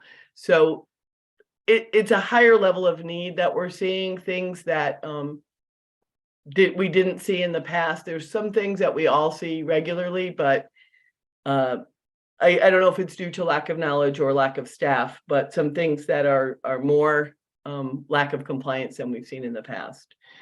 I had said to my staff, I'm hearing less about the new IEP, so I'm assuming that it's less of an issue. And I got a backlash of, no, that's not true. That there are still a lot of questions about the new IEP. Parents are reporting that it's being blamed for lack of progress reporting. It's being blamed for lack of timeliness of delivery. And so that apparently I'm not hearing them, but my staff is hearing that there are still concerns about the rollout of the new IEP and how it's impacting their ability to be subjective. So there's more work to be done. We all know that. I know that the questions have changed, and the parents are not calling us and saying, what is this new IEP? That's the positive. I'm not hearing that they can't read it or that they don't understand it. It's more about the content that's in it that might be a question. I feel like I had one other thing that I was going to say, and I think that I have exhausted my list. Oh, I know. The last thing is that kids with behavioral issues, we still are hearing that parents are being told to homeschool. So when it's not being resolved, there are parents that are being told that they should just keep their kid home and homeschool. And so that, I believe I reported that at the last SAC meeting, but that is continuing. And these are just our callers. I don't know how it extrapolates out to the rest of the state, because we know people call us when they have concerns. And I think that's it. Anybody have questions? I have a quick question. Are you still getting parents whose students are behavioral issues calling them to pick them up, but they're not documenting that as removing them from school? Nobody reported that, but Susan, for 20 years, we've had that. So I'm sure we have some, but it didn't rise to the surface this time as a big. We did have one person said they not only told the parent to homeschool, but they brought them the paperwork to fill out to do so, even though the parent wasn't asking to homeschool. So things are tight out there. We know that there's a lot of stress out there in the field. So we're seeing it. Thank you. Jeffrey? And then Jennifer.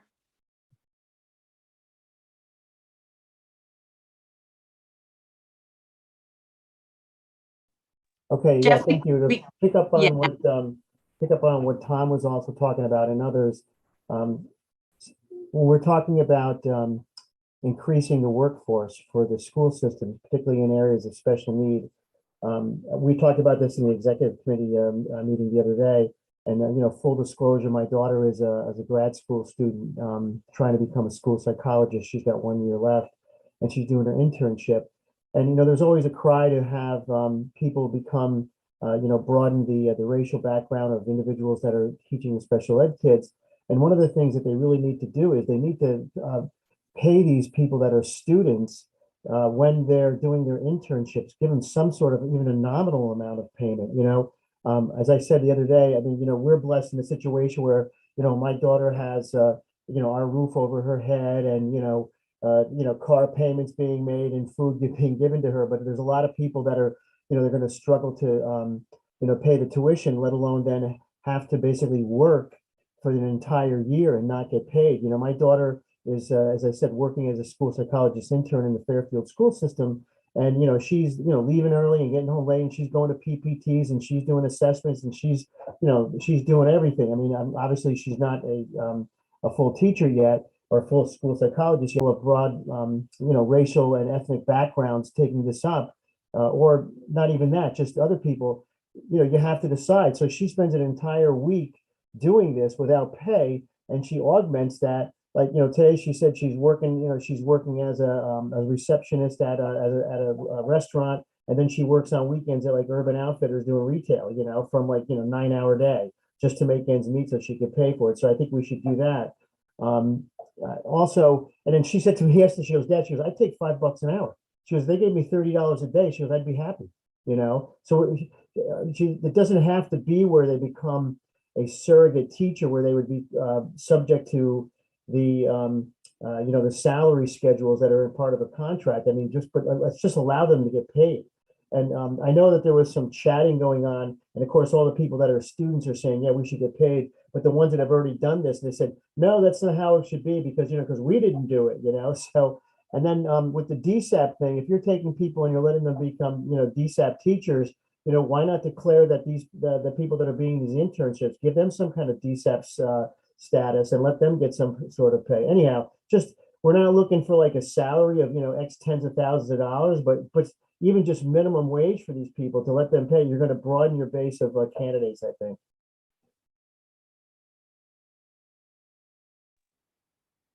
That's wonderful, Jeffrey. Anybody have any comments on that? Or because I definitely think we should put that in our priority discussions. I just want to say that I feel that is a very good idea, because if we do not show that respect of each of these folks that we have obtained with some sort of monetary compensation, I feel as if they will be looking for other work and leaving us because we do not offer what they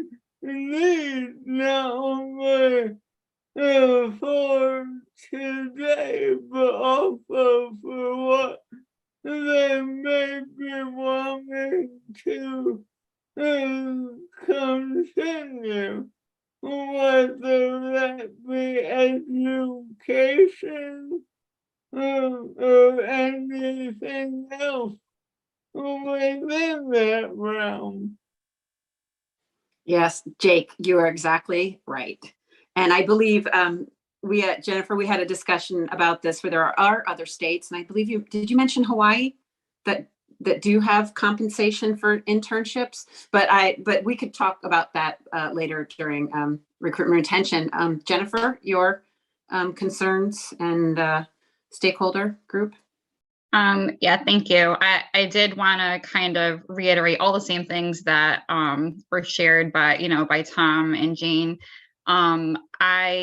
I have been getting a lot of calls personally from parents about students whose behavioral needs are not being addressed at all in their IEPs, and a lot of them they're getting reports from multiple teachers on their staff that they're not meeting behavioral expectations, interfering with their learning, and they are not having any types of interventions or supports provided for them.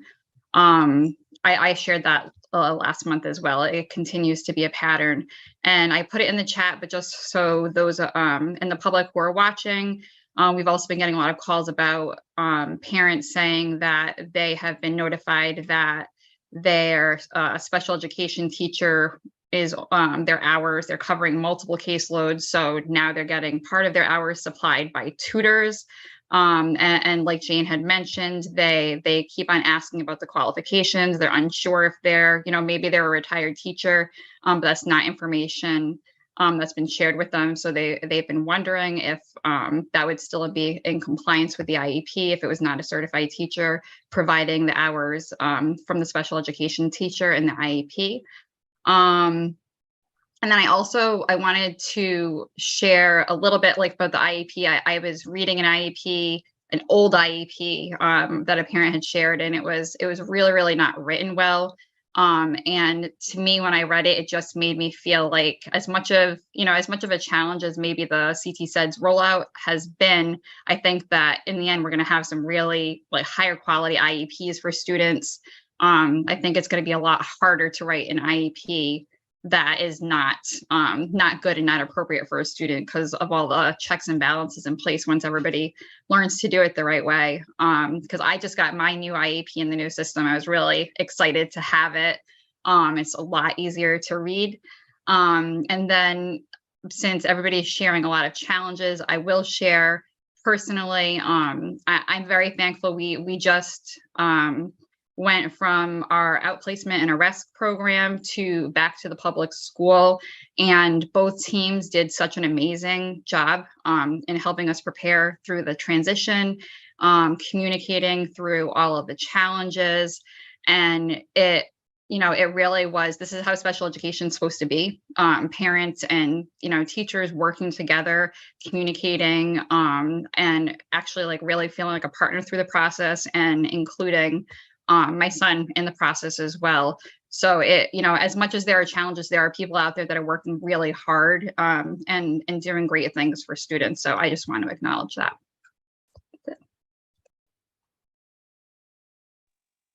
That's wonderful. Rick.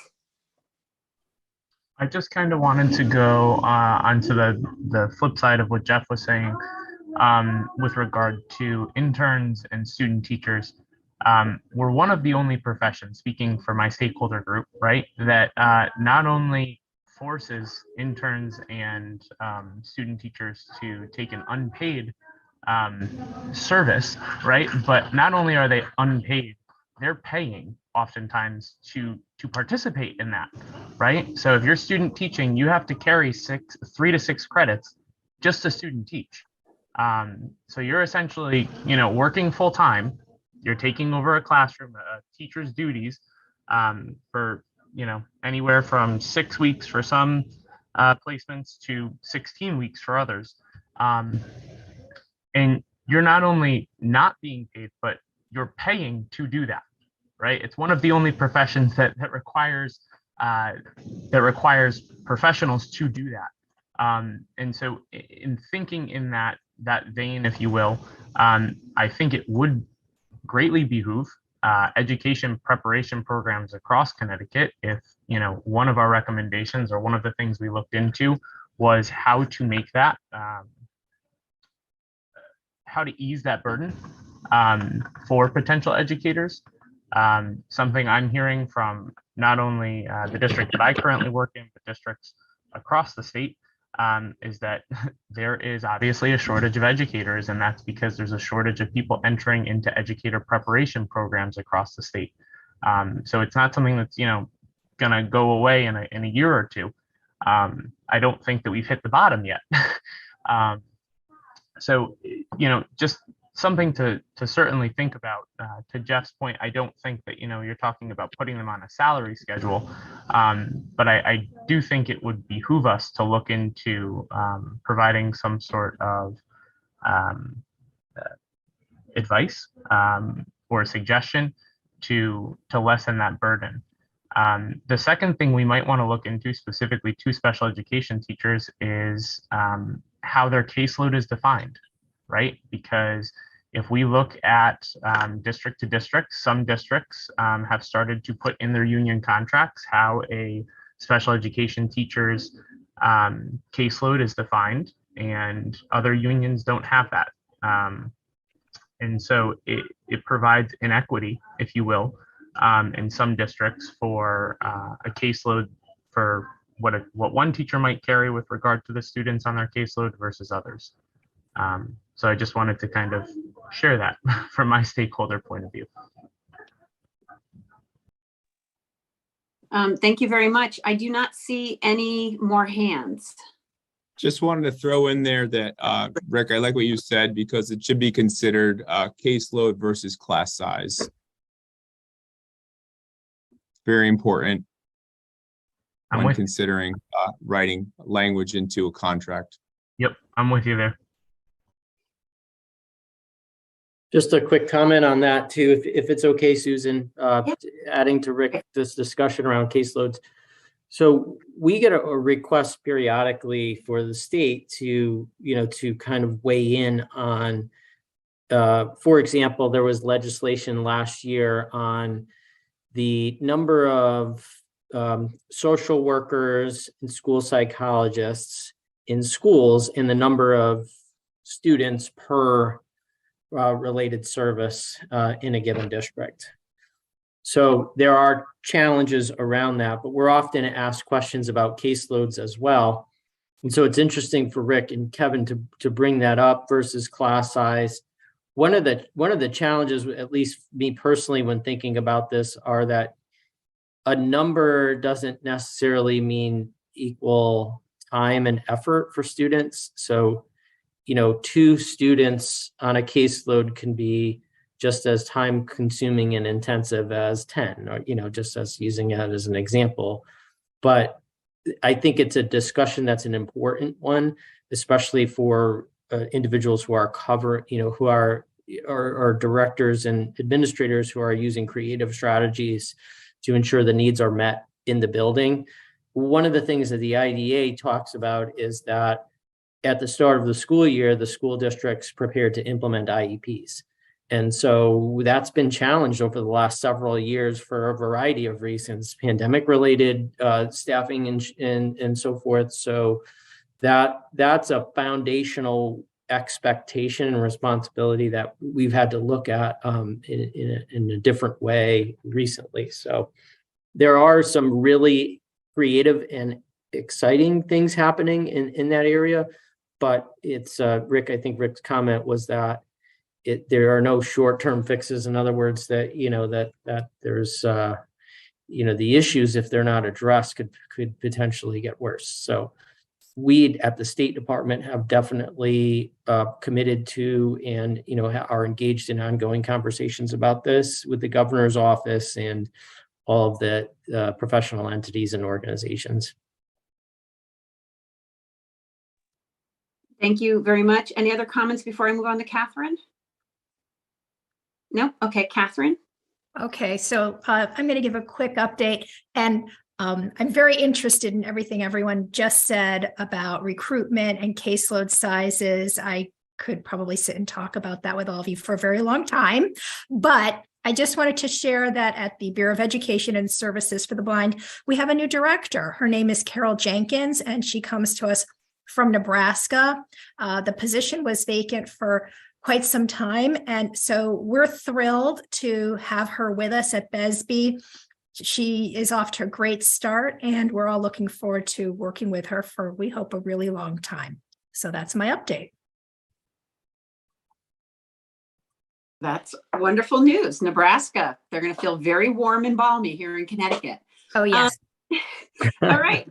Is there anybody else that has any stakeholder updates? I don't see any other hands. Am I missing somebody?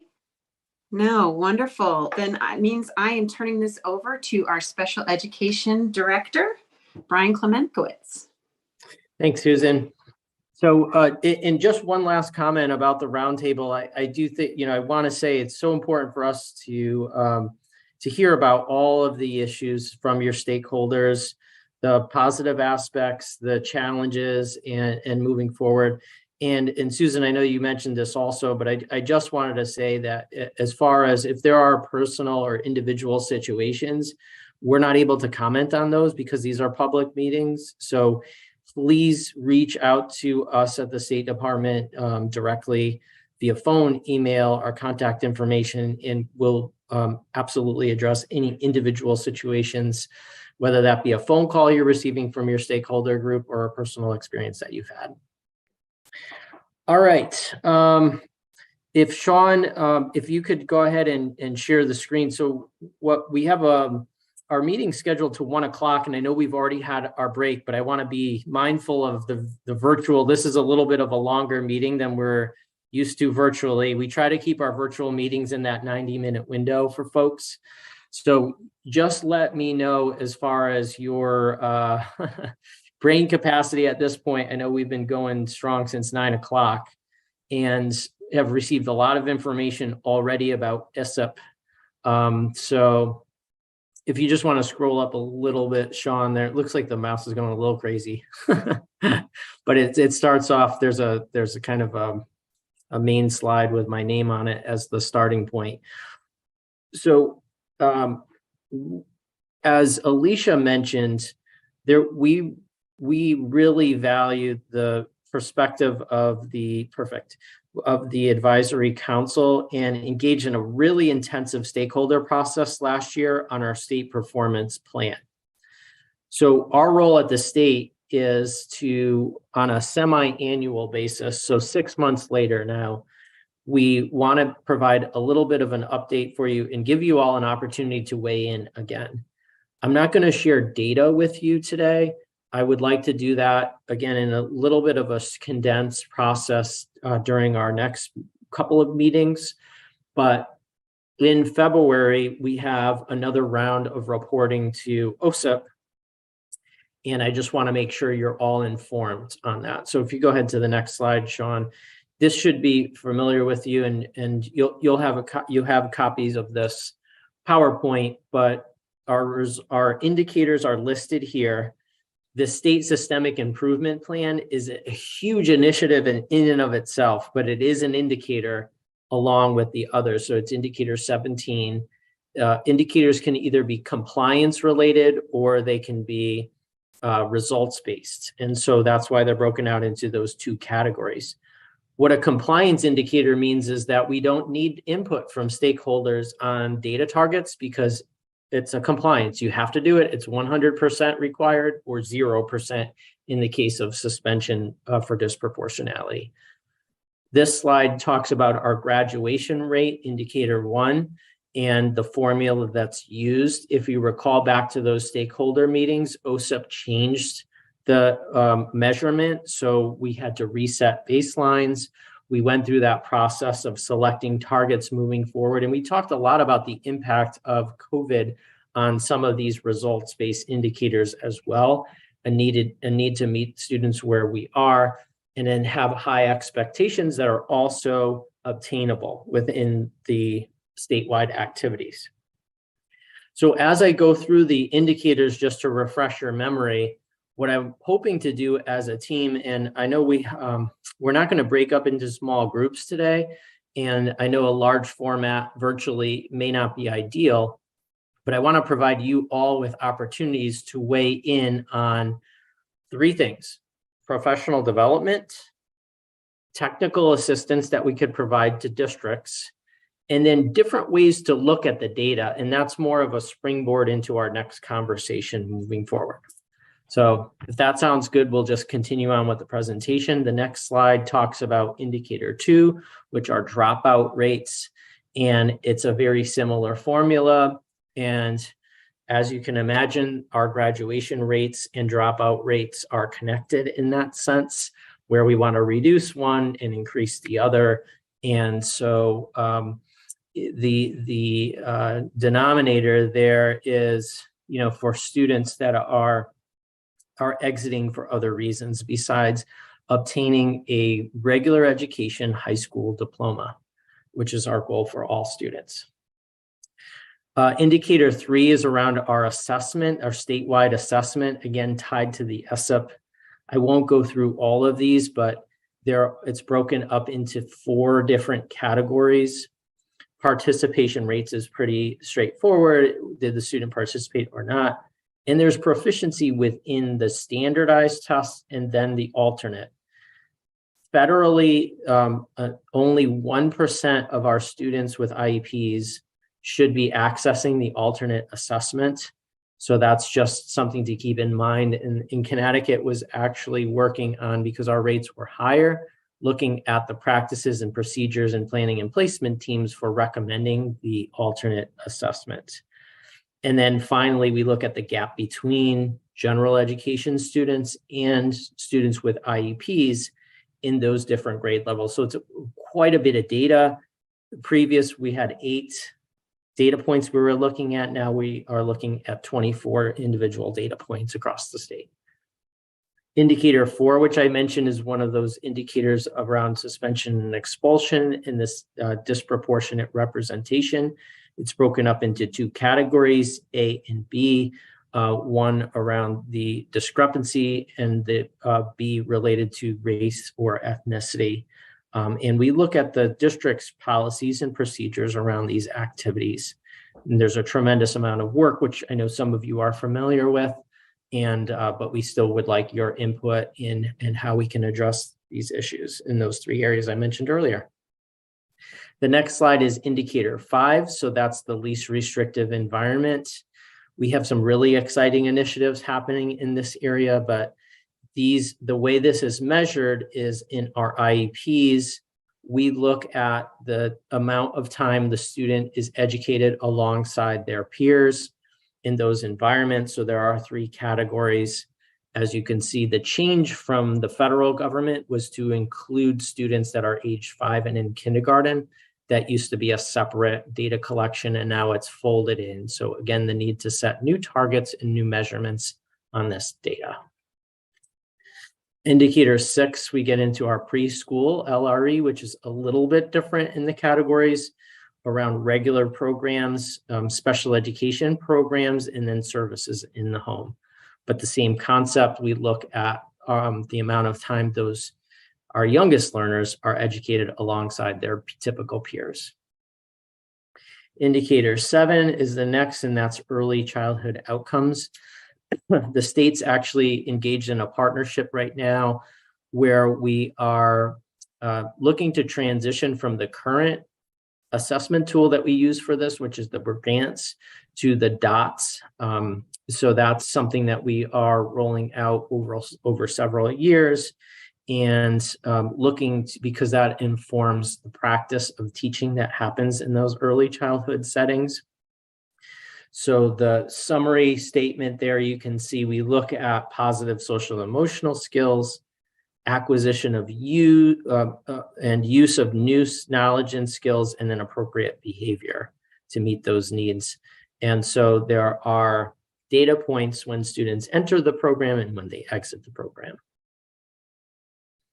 Indicator 8 is Sean's very familiar with, is our parent survey that's done on an annual basis. It's not done across the state. So just as a reminder, we have a 3-year cohort model that we utilize for the dissemination of the parent survey. And this looks at parent involvement in students with disabilities for their services. Indicator 9 is the disproportionality across overall for all disabilities, and indicator 10 looks at each of those specific disabilities. There are 6 that we report on that you can see there. LD is learning disabilities, intellectual disabilities, emotional disabilities, speech language impairment, other health impairment, and autism. So those are the 6 categories that we break out by disproportionate representation. Our next indicator is around child find. So that is when students are referred for special education from the time of referral is received until the time that IEP is implemented, has to be within 45 school days. So that's another compliance indicator that we check on an annual basis. And early childhood, again, looking at the referral process for students is a little different in the timeline when students are transitioning.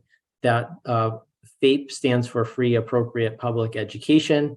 That means that by the time the student is age 3, when they are eligible, an IEP must be implemented and in place.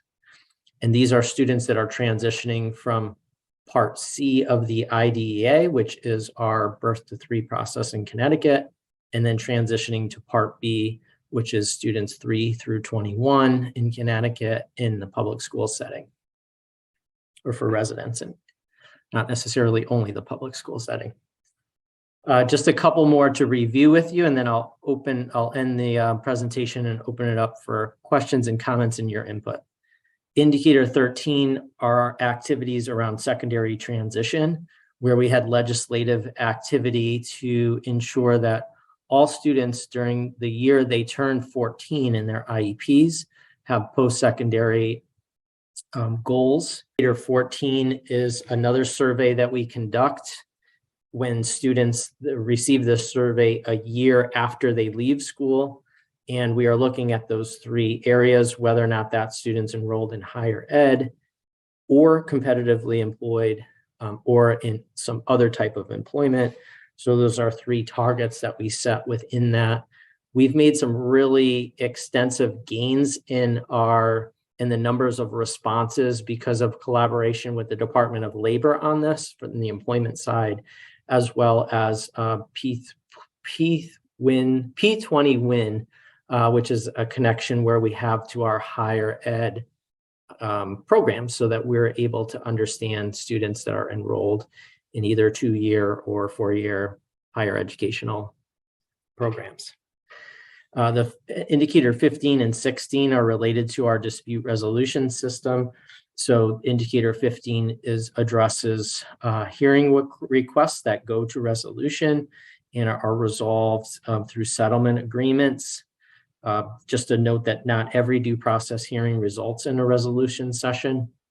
And then 16 is around our mediations, where both the parent and the school district come to agreement within the same day on whatever issue brings them to that mediation. So we do track and monitor those activities as well. You heard a lot already about indicator 17 earlier this morning. So if you just click one more slide, Sean, and then we can unshare and open it up for discussion. Two things I wanted you to think about were suggestions for activities. And again, the way I'm thinking about this is that you can think about training and professional development, both for educators and parents. And then the second aspect of this is how we support our schools and districts for this work on an awareness level and proactively support these initiatives. And then the final area is around looking at these data in a way that is strategic and efficient to be able to hit our targets for our 6-year plan. So Sean, if you want to go ahead and unshare, I'll pause and answer any questions on the indicators there. I thank you for bearing with me. I know some of you are very familiar with our indicators, others they're fairly new. And I'll go ahead and share my screen and start to capture your questions and your recommendations. I think I can share my screen too. This is Susan, and I'm guessing which indicator. Is it 14 that you're capturing the data after they leave school? Yes, post-school outcomes, yep. When do you send out those surveys? So those surveys go out at the end of the school year and over the summer. Okay, so yeah. One of the things we've talked about in previous sessions on indicator 14 is the partnership with our school districts on this. So right now we do this activity at the state level. We contract with TACE, who some of you are familiar with TACE because they also do training on advisory councils. And so they also support our survey for indicator 14 and indicator 8.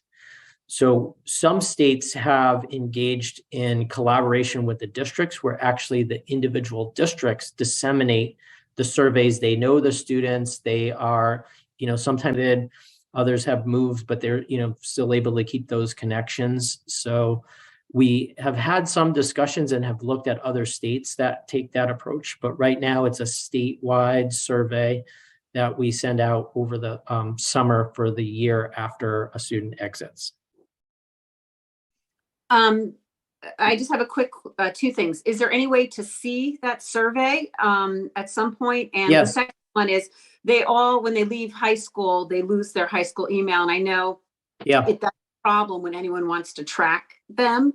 So but you can't include parents because they're over 18. So how have you kind of overcome that? Other than, I know you said some people have contacts, but in order to get as much data as you can they extend their school email for a year or? Yeah, so what we use as a primary method of communication on this is what's called a summary of performance for students. So as students leave the school system, there's a requirement that the summary of performance goes with the student into either higher ed or their workplace. It talks about the accommodations that have been successful for that student and also addresses some of the goals that they've worked on over the course of their high school career. And so within that document, there's contact information for the student that does contain, emails that we're able to disseminate this information and or addresses. But it's a challenge, I'll admit, Susan. I mean, that's a real challenge in that those students that are relying on their school email addresses that are discontinued. So again, another important reason why we want to continue to collaborate with parents and high school educators to be able to keep those connections 1 year out. And it's such a critical point of fact and what these students are engaged in, a year after they leave their high school experience. And it could be, as we know, it could be students that are 18 years old, all the way through students that are 23 years old that are receiving these services. So I know this council has talked a lot about, partnering with the Department of Developmental Services on this, and the Aging and Disability Services, and our other adult agencies, so that we can ensure that students are receiving the survey and completing the survey. We've also worked with the Department of Corrections. Nancy's a new member with us, but we've reached out to the director and that oversees the students in corrections to ensure that they receive their surveys as well. So that just recently happened in the leadership transition that happened in the corrections agency. But happy to answer any other questions or just to kind of take down. And I know you've engaged in these activities before, and especially last year, have talked about suggestions around professional development, but every new year brings fresh perspective. So if you do want me to jot down suggestions or ideas that you have in these 3 areas, I'm ready to type. So we've moved on to priorities? No, this is ready to respond to these indicators. Okay. Because additional questions on indicators or your suggestions for training and professional development to improve our outcomes in these areas.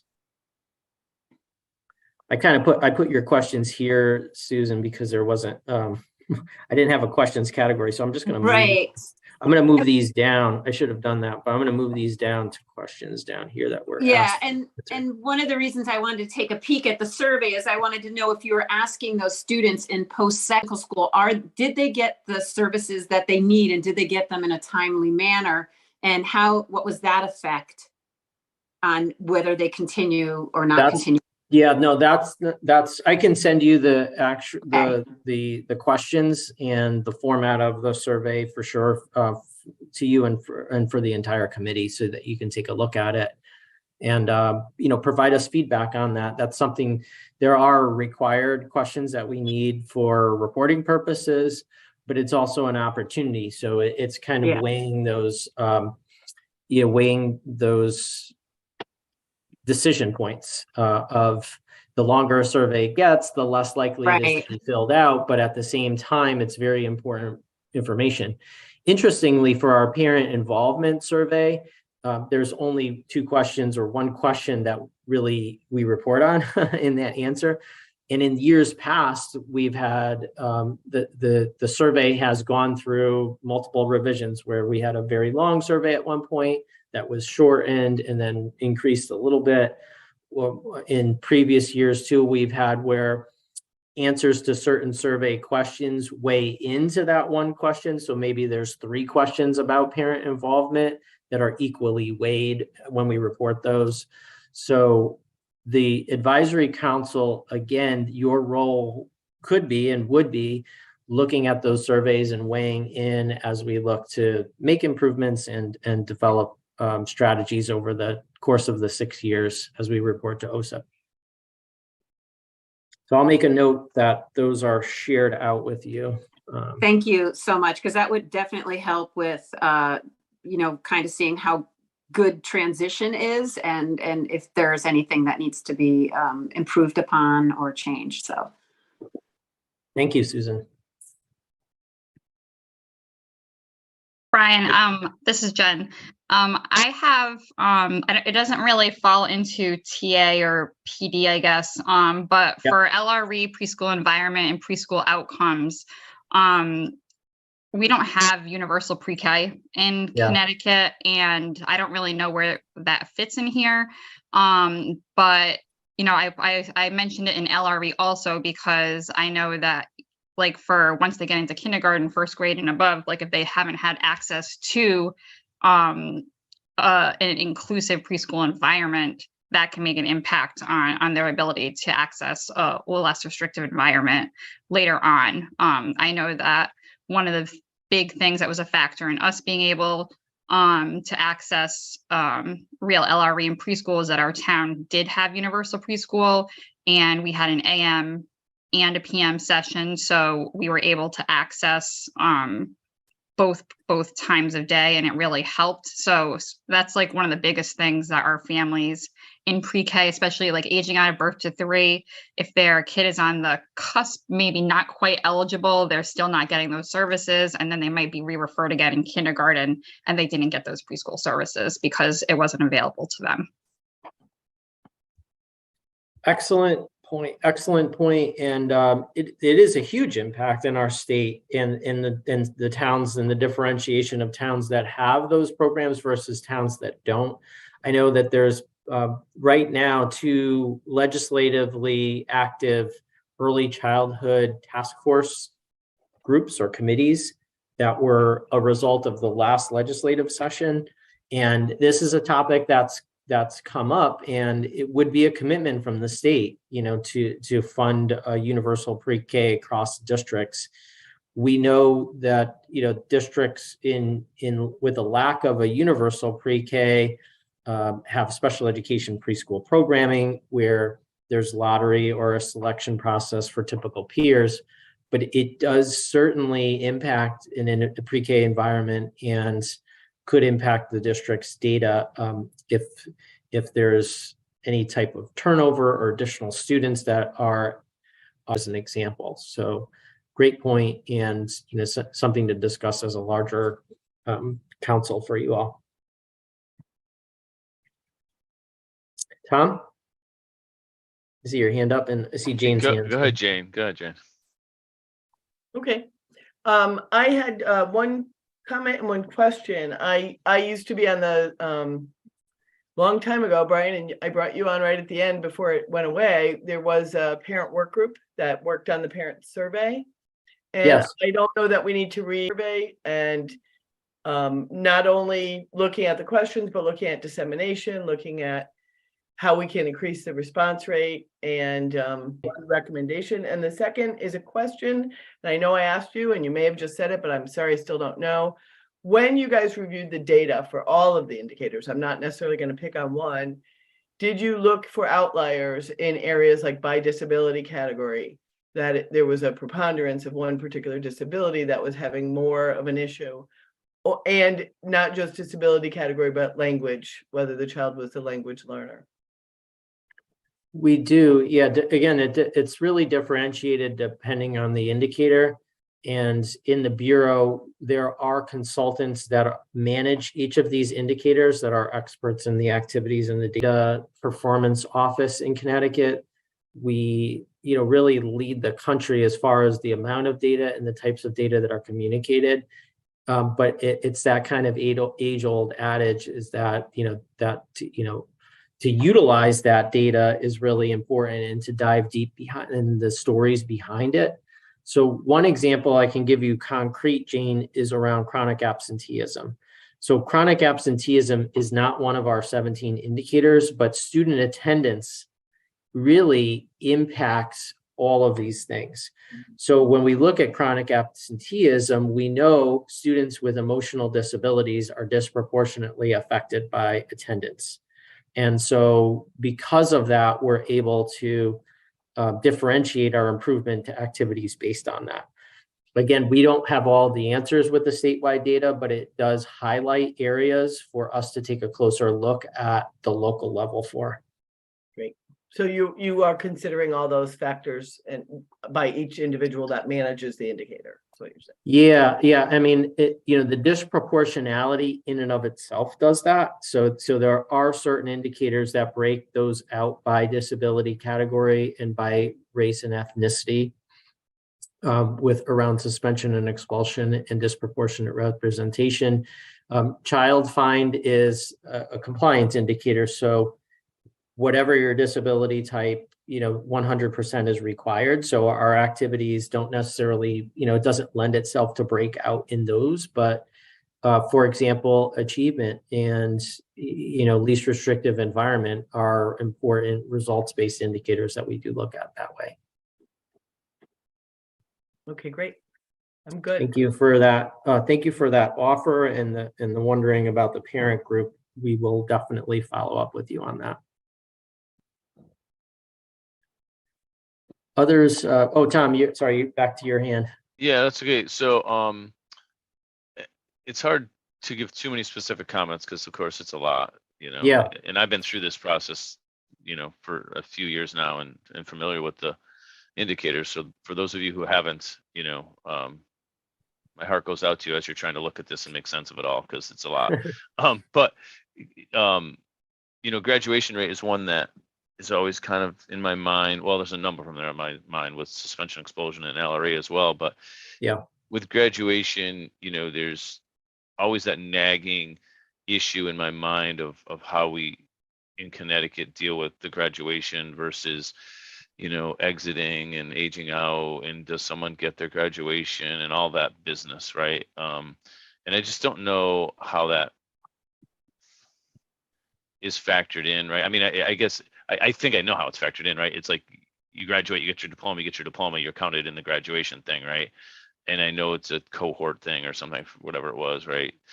But just that graduation, getting a diploma versus what you're typing, right? That piece of it is always, I just wonder how that jumbles the information and data and compares to, because I think with all of this we compare this to what other states, how we stack up against other states and how we stack up with the feds, right? Because this is to the feds, and the feds say yay or nay, and we hit our target or we don't hit our target. And yep.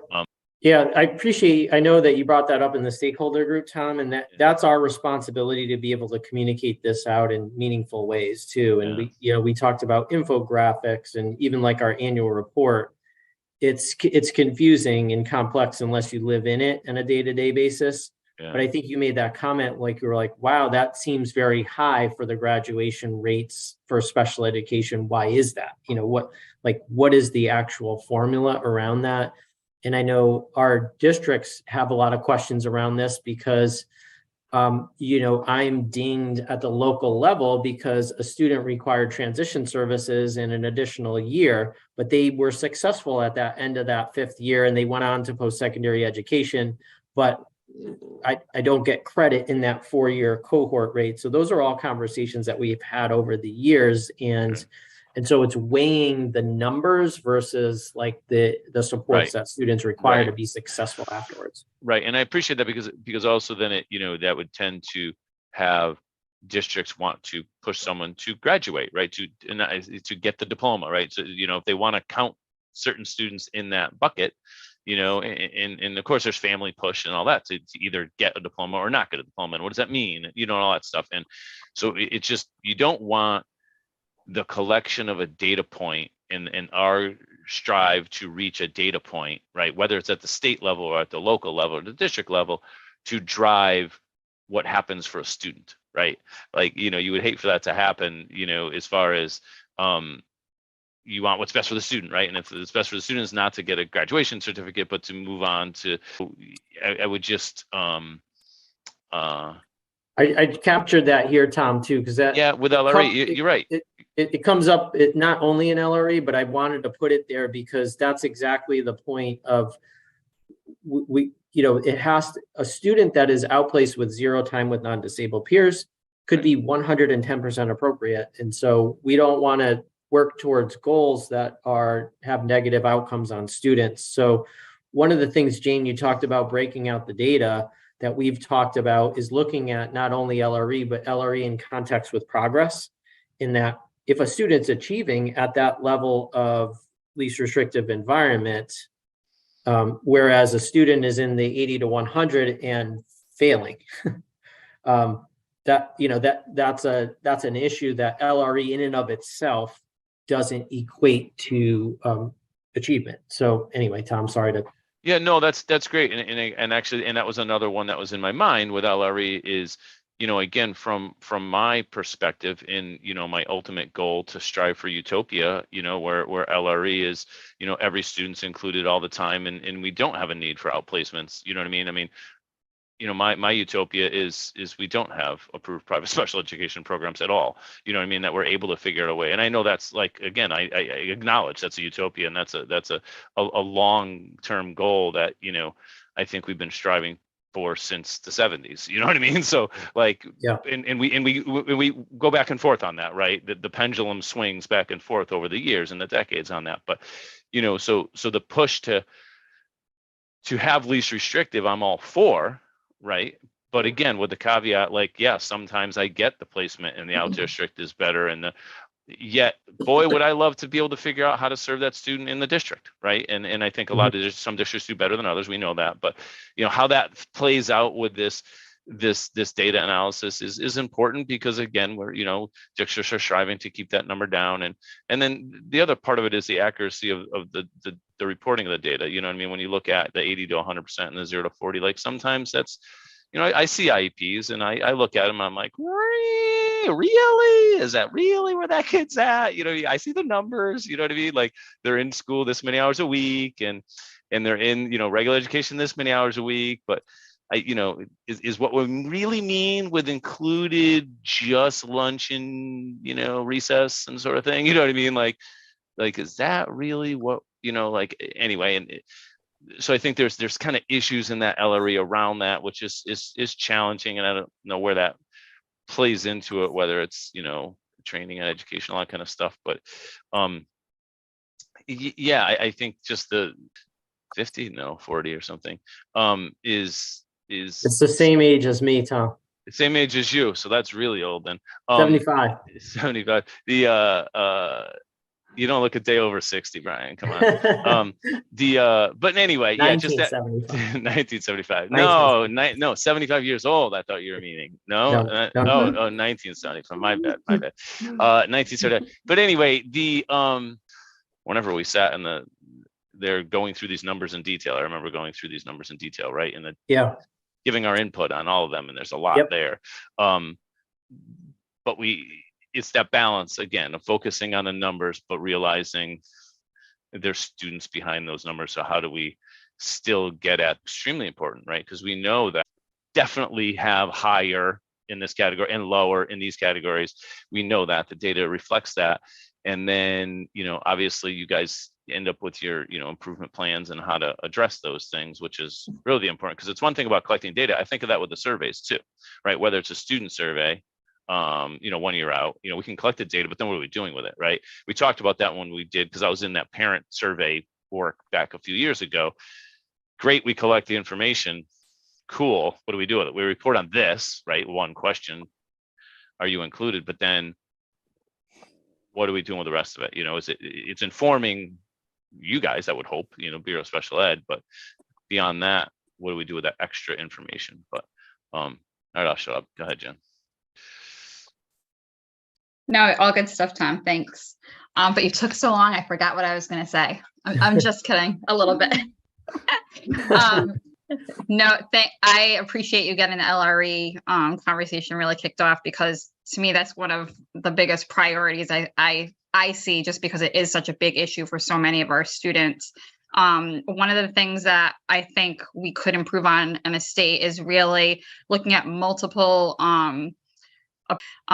where it seems like ABA is the only way. It's the approach that most public schools and even private placements take for students with autism.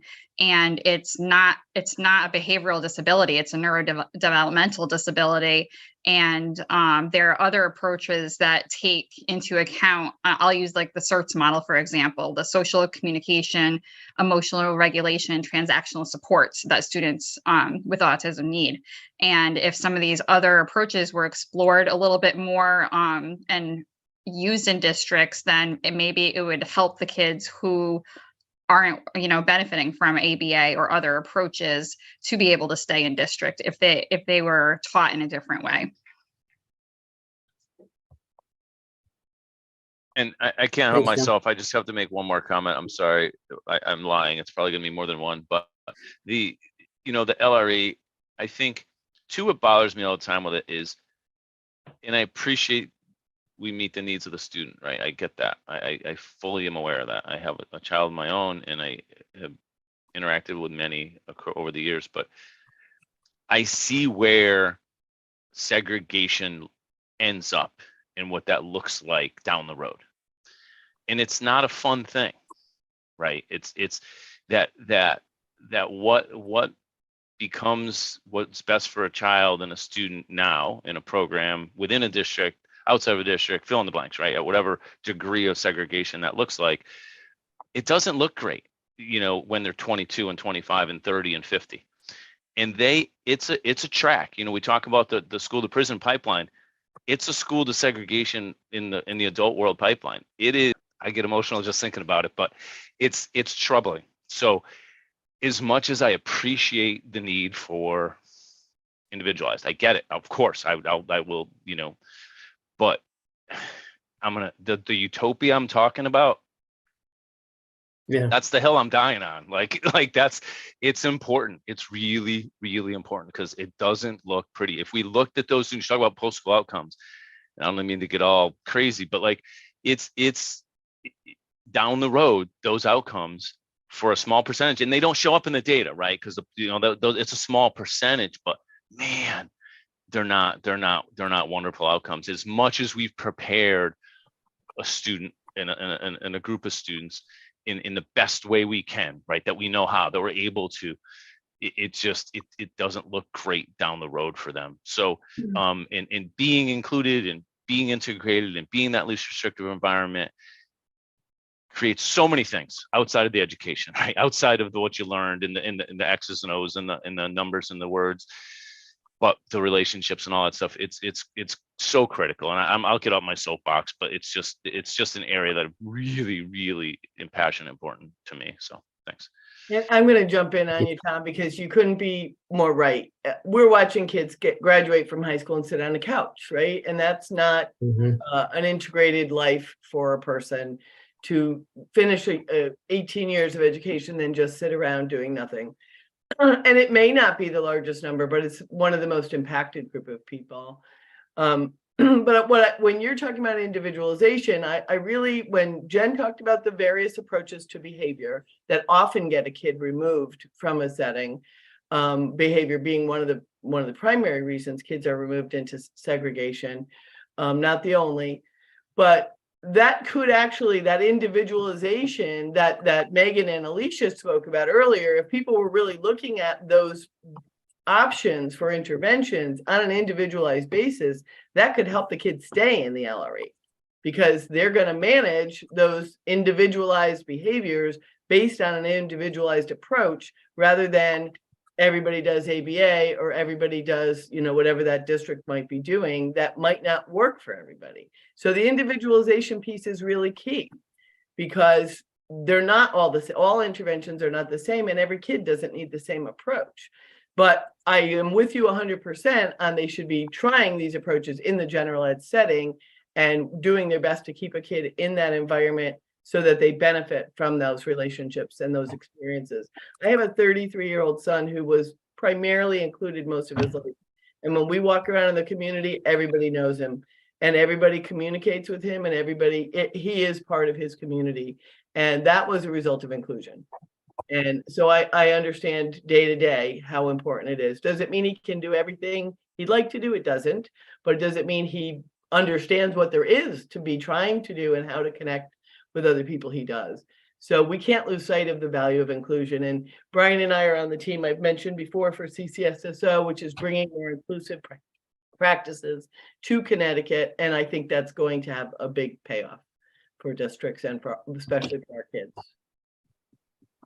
I just want to jump in here real quick, if that's okay. So LRE, I think it's important to note that, you know, you're looking at your high schools and you really need to know what your current student body has interest in, and what their parents, what their families have interest in, what types of facilities are in walking distance or public transportation, and what kind of job opportunities or careers are close by. And, you know, there's a lot of work with programming and curriculum in our schools, you know, that work with the most current fads, but I think that there's some things may exist on a very short amount or no longer exist, such as our industrial arts type classes that I think met the needs of many of our students and caught the interest of those students. So I just thought that that was important to throw out there.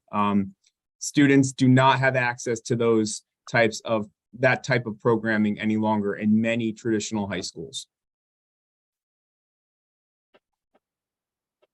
Thanks, Kevin. Can I add to that, Kevin? Their interest in one of those elective classes, and you may spark something that they thought they were never interested in, and it may be something, like Tom says, that stops the pipeline. And I wonder what the data was when it did stop the pipeline. And don't forget also that if they do go to one of the technical high schools, they lose their access to the arts. So if that's their outlet, that's another problem.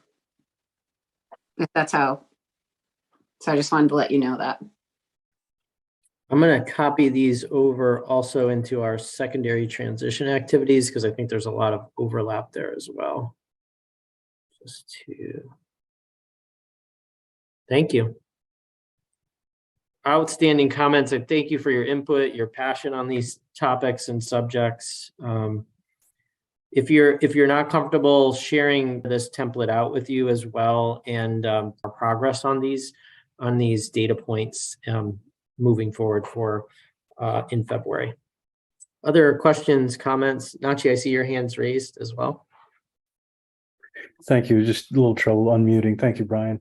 Sure. I really enjoyed this discussion. There's so much to say, and I wanted to jump in a few times, but I think a lot of things have been covered. The only thing I wanted to add was about indicator 4, suspension expulsion, as we talked about it as a priority in the summer. We talked about it. We know the impact on children with disabilities, that they're greatly impacted.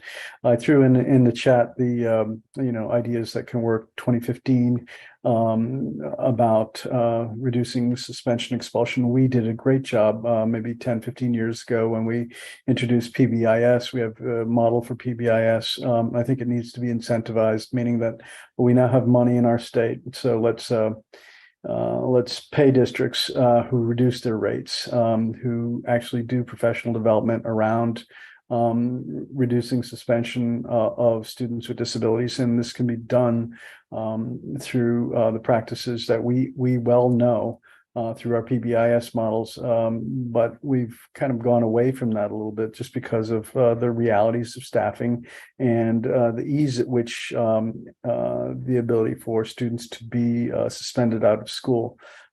So we see from my stakeholder group, especially during the time coming back from the pandemic, we see conversations at 3 different principals in 3 different districts about their inability to program for my students who had related service on their IEPs, yet lacking the related service. They had behavioral incidents, and so thereby my child was in double jeopardy in those districts. So all I'm saying is that a lot of what's been said is spot on. I really believe in that, especially around LRE, especially around what it means for supplemental aids and services to maintain children in their least restrictive. But when we talk about suspension, expulsion, we're taking children away from instruction, and students with disability are disproportionately excluded for disciplinary reasons. So that's been my stakeholder group. It's been a strong, it's been a difficult time for them coming back from the pandemic around this. And so I think if we have the money as a state, let's incentivize districts to reduce their numbers, because money talks. A lot of things don't. When we talk about the whole piece about, and I really enjoyed the conversation about what it is about teaching and our from the idea of who wants to be a teacher, and many people don't anymore. We can't look at it isolated. Granted that we pay more than other states, but our cost of living is also greater than other states, and also our commensurately educated professionals get more in Connecticut than other states. So just a brief piece on that. If we look at a global world view, I'm not saying we model other nations, but we just need to know that there's more than us. And in terms of teaching, our field has lost the prestige that it once had, meaning that teachers are no longer valued in the way that they were. Just a case in point, I've global family in Germany. I have my niece's husband is a teacher, a very valued position in Germany, as it's not only well paid, but also the benefits are great, and it's a long-term commitment. Their student teachers teach for 2 years. They're paid both of those years for student teaching before they can become full-time teachers. And there are other models for us to look at, but bottom line is, as a state, we have money. It's important to put money where our mouth is, where we believe in things. So for me, suspension, expulsion, if we incentivize districts to reduce their numbers of suspending out of school students with disabilities, I think they would be more willing to work on those issues around professional development, to understand about dysregulated children as to how to manage those classroom environments, and would also help them with the incentives of money to be able to hire staff, or at least have people in the classroom. And actually, as we all know, the program is based on the strength of the staff. And no matter if it's just a shoddy little building, it's the strength of the staff that actually make a program work. Thank you all for listening to that. Thank you, Nachi. John? Well, hey, Nachi, as a child of 2 teachers, thank you for saying what you just said. And text them rather than emailing them, because email is dying, and I'm just worrying whether we're going to get. So we moved from mail, like phone numbers. Like if it's on a smartphone, it's more likely to be answered than, I know I have students of high school age and one in college, and they don't look at their email. So that's but they will look at their phones. So that's definitely something that is being looked at creatively. And, there's issues around privacy with students and with cell phone numbers and even email addresses and so forth. But we are looking at different creative ways. So I'm glad you highlighted that. I'm going to put that both under 14 and 8.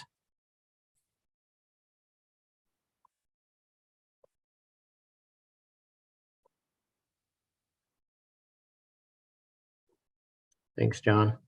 Other comments? Oh, Jane, is your hand up from before, or yeah? No, new comment. I just want to make one. Well, first of all, I agree with Jonathan 100%. But the second piece is what Nachi said, I think is really, really, really important that we don't lose sight. And I love the idea of incentivizing districts. I find that very creative. My only concern with that, which I don't think is a big concern, is that I would want there to be a very rigorous process of verification as actually improved, like through, follow up with families to make sure kids, because we have a lot of kids that are still being sent home without being called a suspension. So we'd want to make sure that that is captured as well, that it's I think the idea is brilliant. It just needs to be worked on a little bit to make sure that we're getting good data. Thanks, Jane.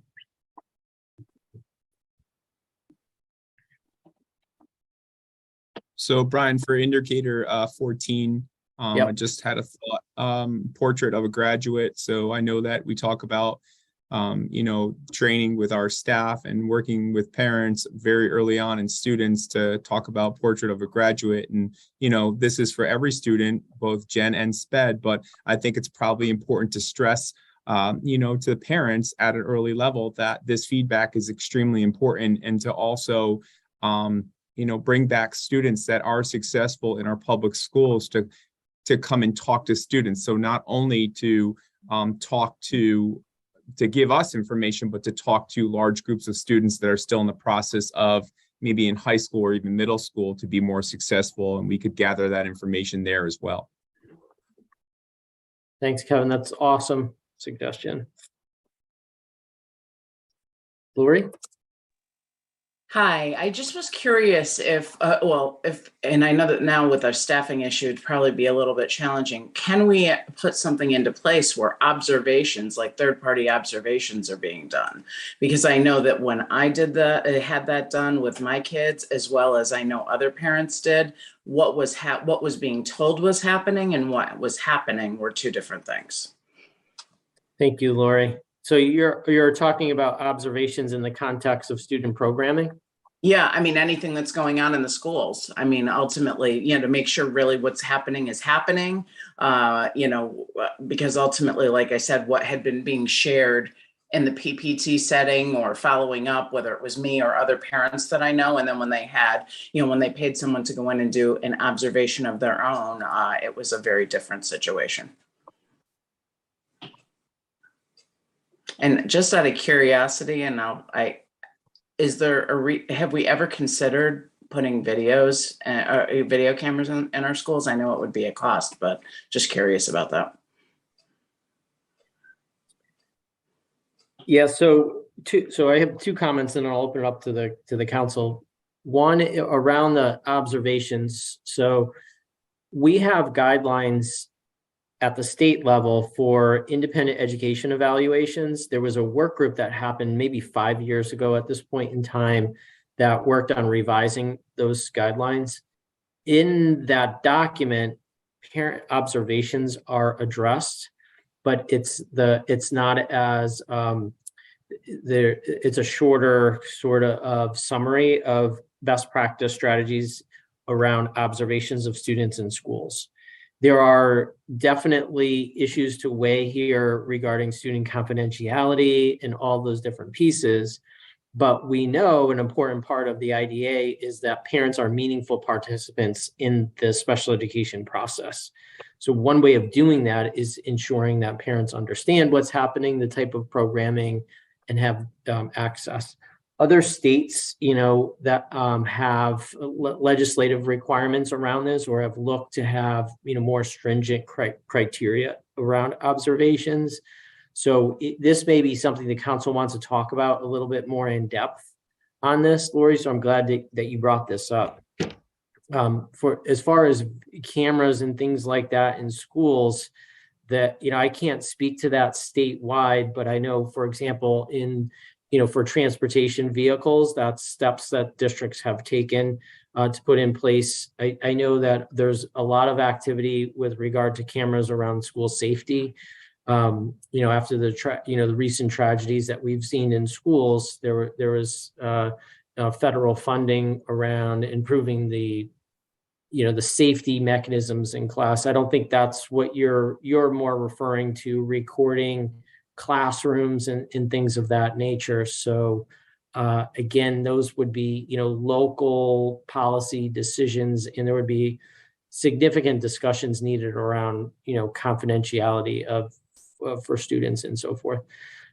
Having said that, when we receive complaints, oftentimes we do also receive, some recorded video of certain aspects of on that. Yeah, and Oh, I'm sorry, go ahead. Sorry, Larry, I was just going to say, I do know during COVID, there was long discussions with teachers' unions and being videotaped in the classrooms. And I know that was a problem in a discussion. So go ahead, sorry. Yeah, no, I was just going to say that, you know, you bring up a great point, Brian, from a standpoint that I thought coming out of these horrific, you know, situations that were happening at all these schools, that it would probably happen for that reason, but it would also help keep everyone honest and everybody doing what they're supposed to be doing. And surprisingly enough, that didn't happen.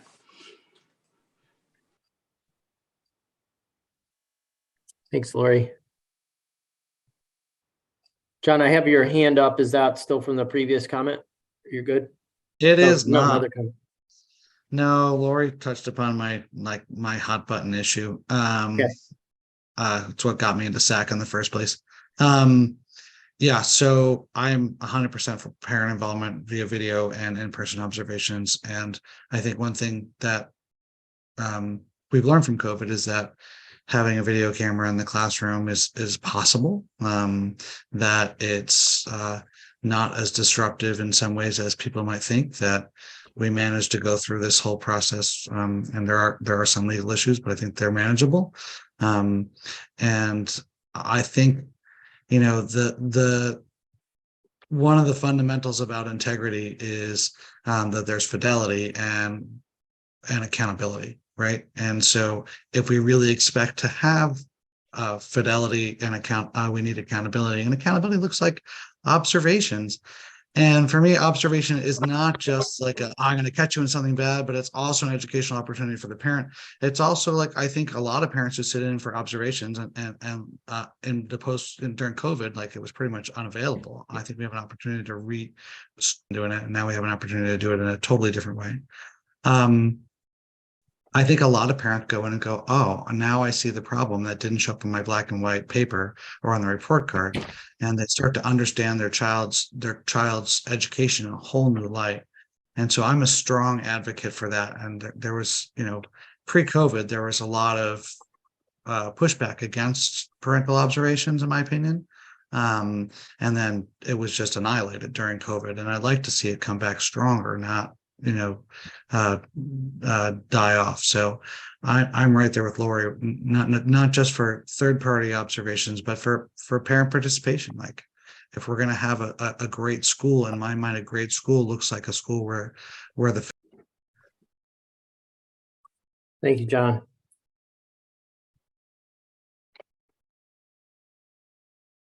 Brian, do you think we're going to be able to move on to priority discussions? We're already, I think, almost 15 minutes behind. Yeah, I think, I mean, as far as the priority discussions, it was kind of tied into the annual report work that was happening right now, Susan. So I think this was, this was a real, again, I appreciate everyone's input. I want to be cognizant of time. I did have a couple of other slides in the PowerPoint, but what I'll do, as promised earlier, is just, again, if you haven't had a chance to comment during our meeting today, I'll send along this document, and feel free to send Sean, Jolie, and I any information or ideas or thoughts that you have, especially around professional development. Can you see the PowerPoint presentation, or are you still seeing my Word doc? We're looking at your Word doc. Oh, now we have the whole screen. Now we have everybody. Yeah. Let me go back here. I think, there we go.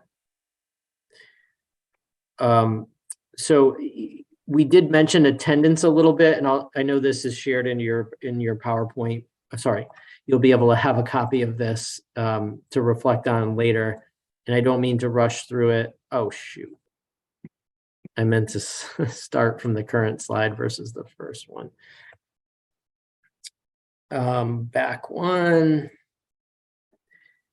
We did talk a lot about, on an annual basis, we also engage with our school districts on their APR, or annual reports. So you can see this, and I know this is review for most of you as well, but there are different determinations for districts, and historically Connecticut has utilized a combination of compliance related indicators and then timely and reliable reporting from the districts within that context. So we are in the process of incorporating results-based indicators, and let me just move ahead of that RESC slide just for a moment.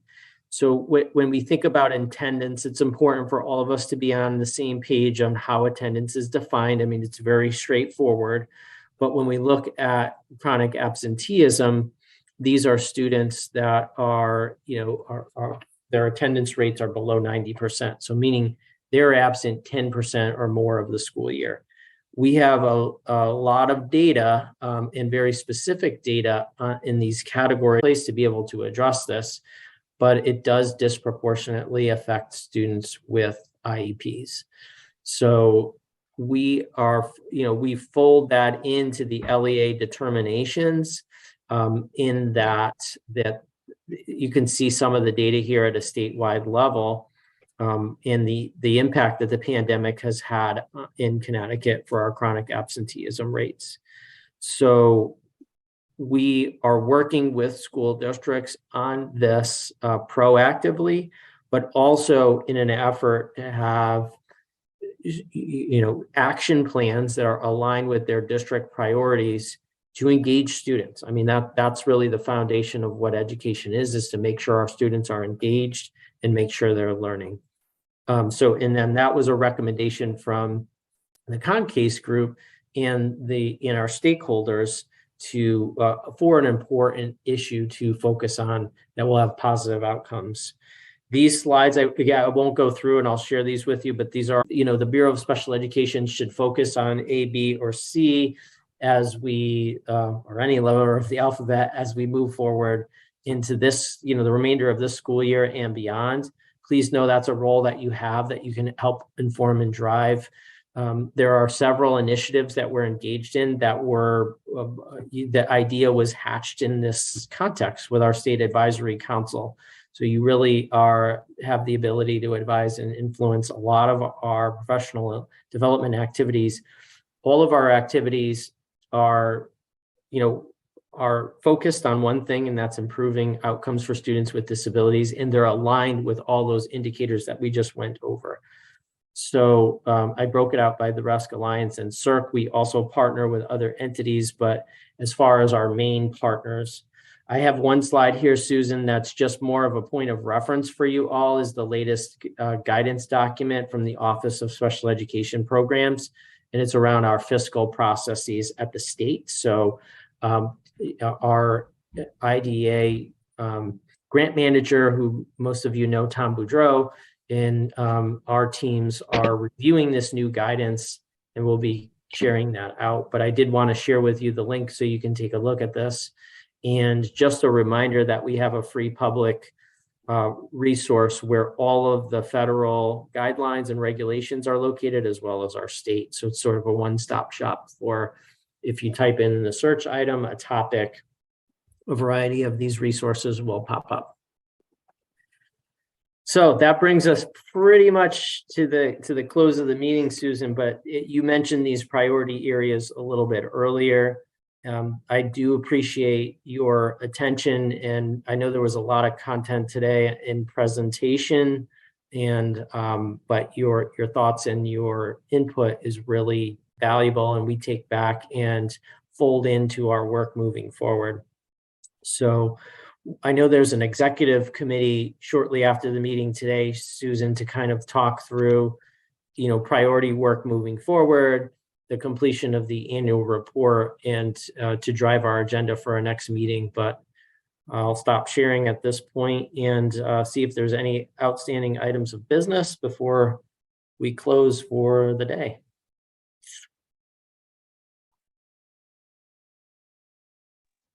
Nope, I don't think so. So would someone like to make a motion to adjourn this meeting? I will. Thank you, Jake. A second? Anyone like to second it? Lori? Thank you so much. Abstentions? A vote to adjourn the meeting? Wonderful. We are adjourning the meeting at unanimous. Unanimous. Woohoo! 12:51 p.m. Thank you so much. And I'll see the executive committee in about 9 minutes. Take care, everyone. See you at the next meeting, which I believe is the 23rd, Yeah, let's see here. February 23rd. That is 22nd. February 22nd. Okay, great. Yeah. All right. Thank you. Take care, everybody. Bye-bye. Yeah.